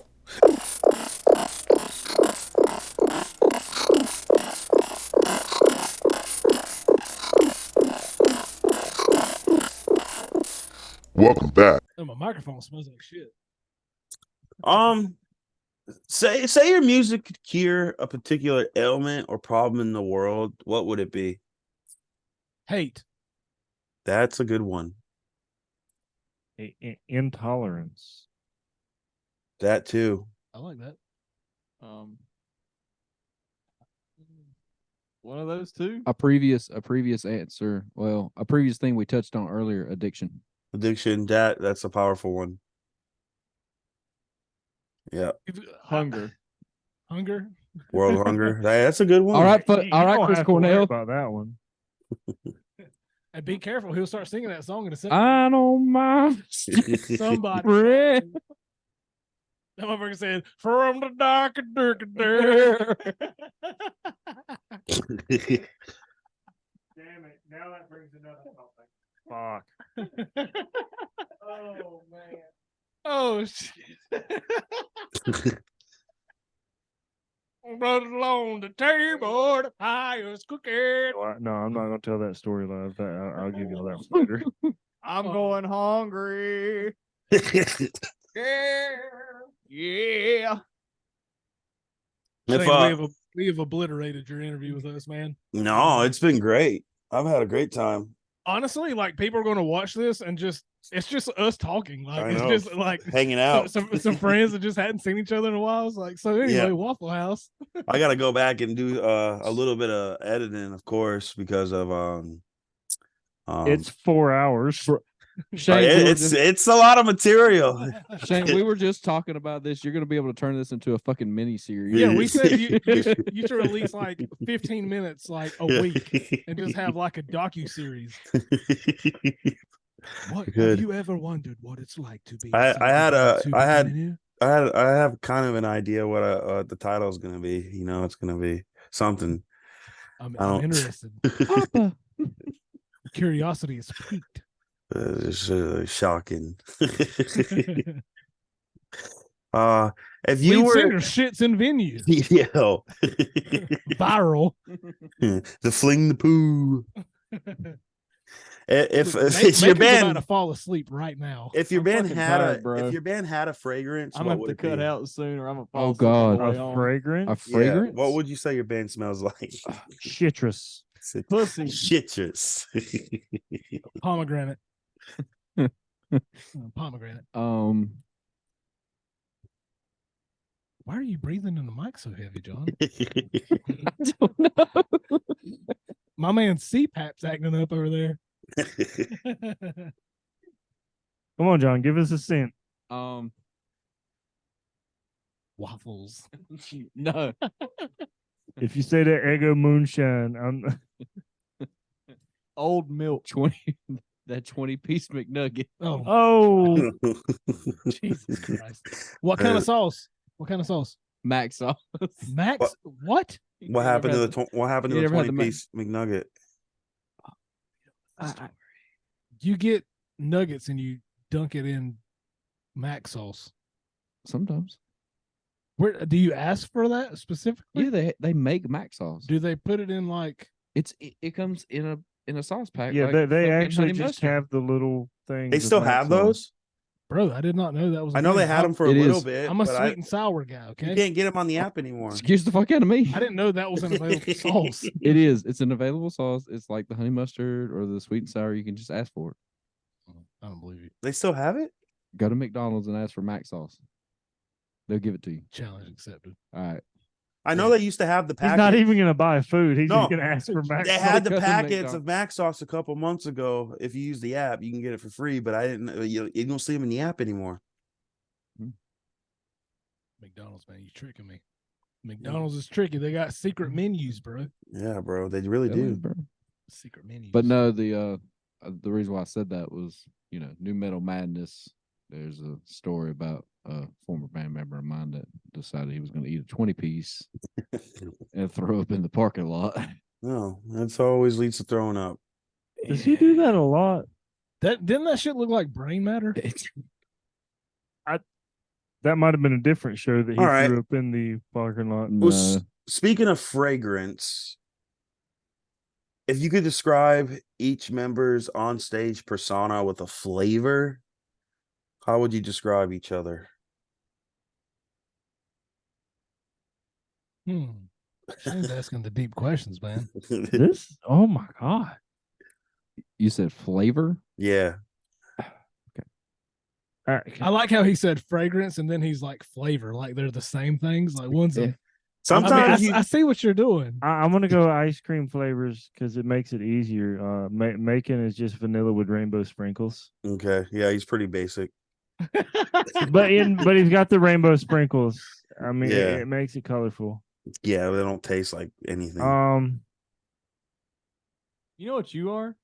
You're mint chocolate. Are we all just gonna I'm go? Are we all fucking just gonna go hope so. ice cream No, flavors? The best of the best. Casey's That- about to murder everybody. Go he's ice about to cream say something flavors. that sounds delightful, and then he's gonna be like, "You taste like a fucking old shoe." No. Like, Never I'm had not old gonna shoe be flavored mean, ice cream. Like I'm trying to get. I'm the- thinking of good. Are we all good gonna go flavors ice cream here. flavors? You can do what you want. Go man. for it. I'm just trying to decide. Like I'm thinking Cody's Rocky Road. Yeah, little he bit of- got, yeah. he's got a I would little- go. I would go Neapolitan. But I don't know, man. Napoleon. Dynamite. What? You know it's Neapolitan, right? Cookie dough. Macon can't. Wait, I don't know, is you it strike me- Neapolitan or Neapolitan? I'm Jo- fucking tired, dude. John, you strike me as a cookie dough guy. I thought it was Neapolitan. Just It is. delicious, over the top ice cream. I called you delicious. you did. I think Macon probably tastes like old watermelon. God damn. Like you bite into it, expecting it to. It's just like not fucking even waste. Juicy. It's waste. just dry. Yeah, just fucking. Ugh. I was being nice. Cody's gonna roast everybody. You taste like grapefruit. That's healthy for you. Grapefruit. Yeah, I mean, that Grapefruit's could be good. It could be bad. Yeah, but have you ever tasted a grapefruit? It's It tart. tastes like shit. I got one you can have whenever you leave here. I'm good. It's got a hole in it. What does shit taste like, Macon? What does shit taste like? I don't know. You tell me. Have- I'm sorry. You getting cranky? Wow, how abusive. He You- cranky. Someone give him a Snickers. He's not him when he's hungry. He's acting like he's all sleepy because he got his haircut by a stripper today. By the way, I did. Hell yeah. that's a proud. true. That's a I'm true. still waiting for the rest of these. Oh flavors yeah, now. we got a bad gotta- habit of divert. We got to finish these flavors because I'm curious. He's bad watermelon. Old watermelon. Casey tastes like overcooked roast beef, God damn. and John. Overcooked too. Yeah, it's fucking tough, dude. I honestly need to rethink my life now. John tastes like a fresh strawberry, Oh, yeah. That- sweet and juicy. Crunchy. That hurts. Sweet and juicy. Yo, rubber. That might be the most hurtful thing you've ever said to me. You taste like old roast beef. At least you might be a little like jerky and chewy. Shane, I would say you taste like that chocolate cake from Matilda. You remember that shit? God. The one that fat kid was eating. I mean, that sounds about right. Hell yeah. I'm genuinely hurt. Casey, you taste Didn't like that kid die in a closet? Like he ate too much cake and died in that closet? no, he just passed out. Okay. Casey, you taste like that bubble gum you find underneath the classroom desks. You can't chew it, dude. That's hard. That. So if you do that to chewing gum and you try to chew it again, for some reason it turns into glass. Like you can't chew it. Well, that's You- what Casey tastes. You That's try what, I chewing thought I was old being bubble gum? nice, and I'm getting fucking roasted here. that's Look, what Casey under a Shane, desk? sometimes I get curious, Shane. Okay, things happen. I regret. And then sometimes I enjoy them. Did you enjoy this one this particular time? So I've actually never Casey's done that. old bubble gum, old desk bubble gum. old beneath the desk bubble gum. Beneath the desk. Cody's a grapefruit. Yeah, Cody's grapefruit. It's got a hole in it. You used grapefruit. Fuck, I Let's be professional and call it recycled grapefruit. Okay. Recycled grapefruit. John, you're a special case. God, he's You're about to you're like a he's about to Nutty be so Buddy, mean. A nutty bit. Those are pretty nice frozen. but with like whipped cream. Yo, I've had them in the fridge. I've never had them in the freezer. Are they good like that, Yeah, they're just extra cold. bro? Are they like? Do they turn like harder? No, I mean slightly, but they don't like you I'm- can bite into a normal. I'm gonna go pies. Oh, I know what I want to be. now What I'm type, hungry. What type of pie? Shane, I'm gonna start with you. Okay. You're like a delectable blueberry pie, Okay. Oh, like a hot blueberry pie. just had one Hot- of a those. warm blueberry pie, bro. Blueberry cobbler. Oh, cob, baby. Macon. Do not be nice. He Megan- said, I was "Hmm." nice to him. Chocolate Nice, starfish. buddy. He was. They've been mean. Everybody was actually really nice to me. God, Y'all damn. talk shit about each other. Everybody was nice to me. I thought I was nice. But damn, Um, You no. better save the best fucking pie for me. I'm just saying. You better fucking Bacon. reserve it for me. Blueberry. You better fucking save it for me. I already know what I would yours say should you're be. like a lemon meringue pie. Lemon meringue. You're Yeah. you're a little bit sweet, but a little bit sour at the same time. You're made That's out a- of fucking egg whites, bitch. I feel like I'm gonna get mislabeled here. It just depends on your mood. There's two things I could think here, but it's probably neither one of them. Casey, you're like a chocolate pie. You know what? I was right. I had two ways Oh, that was man. going, and I will take But a that. chocolate pie with chocolate chips and whipped cream on top. damn, of it. that's a fat boy pie. God damn. And the whipped cream has been used before and put back in the bottle. You No, know what? somebody sprayed it in her And- mouth and then spit it back out. I'll take it. And Cody, I would say Cody is fresh out the oven, hot apple pie. With a hole in it. With a hole in it. Oh, I'm not Get, done. get it right. Hot apple pie with a nice scoop of vanilla ice cream on top. No, listen, why did you had the perfect opportunity? Why did you not say cream pie to anybody? That was the best fucking one you could have picked. Yeah.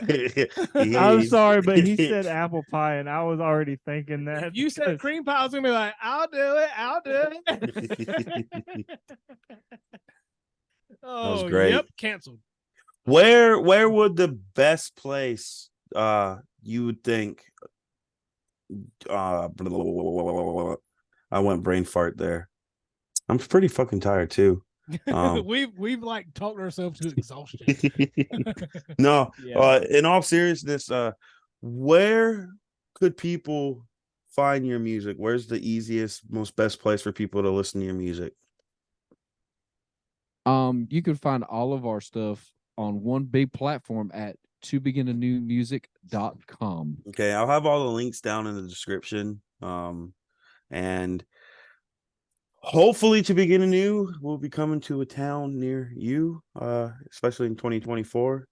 That is hopefully the plan. It'll be really maybe really a great. few towns. Yep. Maybe a few towns. Hey man, And, they got a new song out that's pretty good. I want to hear that. What are you guys currently listening to right now? The Amity Affliction. Great band. Nice.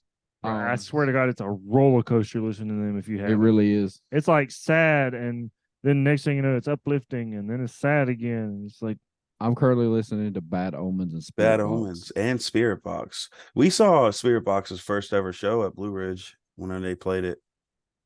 that was an amazing live show, by the way. I want to see them so bad. Speaking of 311 and Sublime. For real? I Fuck thought yeah. I smelled something funny when you walked in.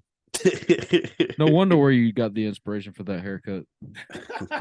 Oh man. What y'all got against 311 and Sublime? I don't practice shitty haircuts. Okay, in all fairness, I got my bowl cut in my balls.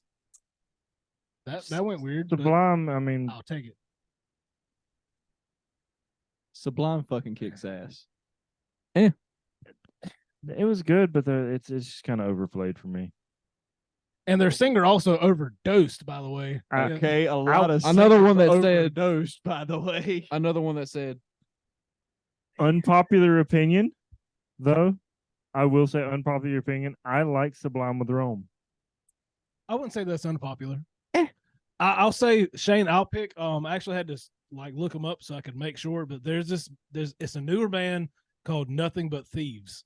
Nothing And, but thieves. They have a song called Overcome that is like really, really good. Whenever we get done, listen to it. It's like a it's not, if you listen to it, you're gonna be like, what the hell? I didn't really expect Cody to be in that, but it's like a really good song, man. It's kind of like, it's like an alternative rock with a little bit of pop on it, but like just listen to the lyrics, and the whole song is just, it's a bop, dude. It's a really good song, and they're a really good band. The singer's Definitely very good. will have to check them out. I think you'll be pleasantly surprised. It's something that you probably wouldn't typically listen to, but it's a really good song. I've been listening to a lot of Kim Dracula lately. Oh yeah, It's I don't know if you guys listening to him, but that's a roller coaster. yeah. Yeah. I listened to that first song, and there was like 5 songs in one song. I was like, whoa. yeah. And merch, can they pick it up at your website as well?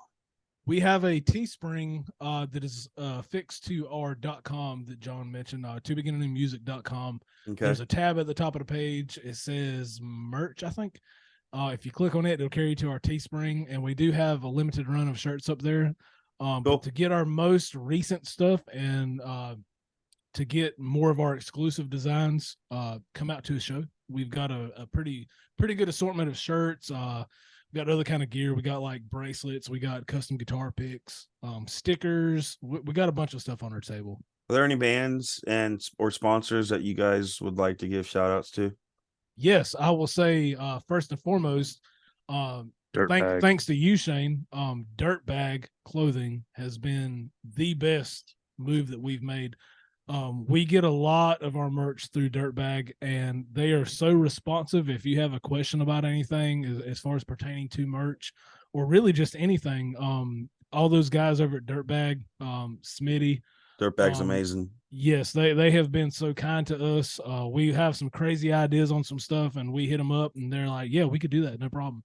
Dirtbag is OG. They've looked out for us a lot, man. So big shout out to Dirtbag Clothing. Nice. Is there any sponsors that you would like to have sponsored if you could be sponsored by? Waffle House. Waffle. We're coming for you, baby. Waffle House. Of course. Casey, Macon? Yeah, guys, fucking quiet. Well, I mean, linked in with Dirtbag, I would like to actually get endorsed by Scorpion, but Well, Shane, I don't know if you know this, but Casey knows this. I guess it. So Scorpion percussion, Casey deals with them a lot. They're affiliated directly with Dirtbag. Right. Yes. So Casey has started using a lot of Scorpion products, and Which- again, I'll say I know they're like brother or sister companies, but Scorpion as well, amazing company. Didn't they the have- custom drumsticks that we had before? Yes. Didn't they come from Yes. Scorpion? Yep. yes. Yep. And Casey was kind of on the fence because it was something that was a little different for him, and he got them, and he instantly fell in love with them. It's He's got the not band wrong. name and his signature on it. So that's one thing whenever people's like buys his drumsticks, Casey don't have to sign because the signature's already on the sticks. I've Nice. still had to sign some of them. Smart, man. They're like, no, I want the real signature. Yeah, And the they real- also Scorpion, well, I think it's Dirtbag really. They got a good deal on Aquarian drum heads, and that's They also do. what Casey uses. I And love it. Dirtbag also does EMG. We use EMG pickups in our guitars for Yeah. the most part, and they've done really good to us too, man. I mean, just again, it all falls back on Dirtbag. Dirtbag's been absolutely amazing to us. Sweet. Damn. Cool. Damn. Sweet. Where's my I car? likes it. I guess wave by to the camera. Are we gonna like you should plug some of your streaming stuff, Shane? Hell Just yeah. like being like, all right. Keep bye. Oh, no, this is all about To Begin Anew. You No, know, it's people- about us, man. It's about us, this bro. is The this, podcast. this Family. initially was supposed to be Family. your family. Family. This was Oh, I- initially going to be an interview, but it kind of just turned into like just fucking dudes hanging out Yeah. and just shooting. Well, the no, shit, man. I know, I know we'll always, be brothers, and I want To Begin Anew to be good, but this is, I think this has done a really good job of showcasing everyone's characteristics. Yeah, for sure, for sure. This has been a fun conversation. Honestly, I'll probably go back and watch all 16 hours of this. Thing. 16 hours. Oh, Brought yeah. to you a 16-part miniseries. Yeah, Begin anew. dude, you might could pitch this shit to Netflix, man. Hey Shane, real quick. When are we gonna see you at another live show, man? No, when are you gonna play with us again? We're gonna go like Metallica and have 2 bass players. Yeah. Yeah. 2 drummers, Yeah. 2 basses. Maybe in the future, like you said, possible new gym fest, if there's a gym fest ever in the future. I'm just saying there's a show coming up in January that I'm possibly putting together. So I'm Could just you saying. imagine that? I need to come. I if- would need to come and at least practice one time because I don't remember how to play anything. Could you imagine if, neither. if we get the opportunity to play Gym Fest again this year, and we just happen to get a moment where we could get Shane on stage with TBA again, just for old time's sake? Can you imagine how fucking cool that would be? I'm just saying there's that possibility. Shane, I'm talking about an I'm idea. just saying- I'm I'm talking about definitely an idea, son. I'm One definitely. of If we can make us. this happen, can we One get somebody to of fill us. in for me so I can go fight people tomorrow? No, Yeah. we could get Shane to play bass and drums at the same time. Yeah, that's hard. Bro. Learn my Um, drum part, Shane. Maybe we can get Chris Vance involved on something too. We forced Yeah. him into that one time already. He had to play Cody's boat paddle the guitar. That's a true story. We actually Casey pretty much forced him on stage. And He was like standing side stage. We were getting ready to play Red, and I just looked at him. I was like, "You here now?" my Are you s- guitar was at Chris's knees though. It was so fucking awkward. What tuning do you guys play in? It's Drop C. drop C sharp. Drop C sharp. It's basically drop D down half step. Yes. Yeah, it's a beautiful tuning. That's what we're using now, but we might explore some other options in the future. You can go heavier. Drop A. Who knows? We'll see. Eight What's lower strings. than A? Z. G. Okay, Yeah, we're gonna do that. We're thinking got- about doing drop Z. You got to put the Mhm. brown note in somewhere in there. Before we went live on this, because the Zoom thing kind of breaks down, so we've had to get out and jump back in. I blasted a brown note on this mic that I'm talking into now. So whenever people see me after this interview, I might have pink eye. Oh, so no. we'll see. No, Casey Maybe- might have pink eye. We'll see. That'd be terrible. Nah, he weren't on my mic. Oh my God. I'm over here. Oh my god. Yeah. So to begin music.com, right? Yep. Yes, sir. For people Yes. to get to your music, to your merch, to all the goodness, to find out for your upcoming shows. Hopefully, And you they're can look at coming. all the other platforms. you- Just simply search To Begin Anew, Spotify, YouTube, Facebook, Instagram. Just search it, baby. There you Search go. it. Only There you go. caps. To begin a new, add them to your playlist, please. We Thank you so much for tuning in. I hope you all had as fun hanging out with us as we had shooting this and shooting the shit. All the links to follow To Begin Anew are down in the description. Add them to your playlist. And yeah, thank you so much for tuning in. Please leave a like, comment, subscribe if you're not subscribed, and have a good day.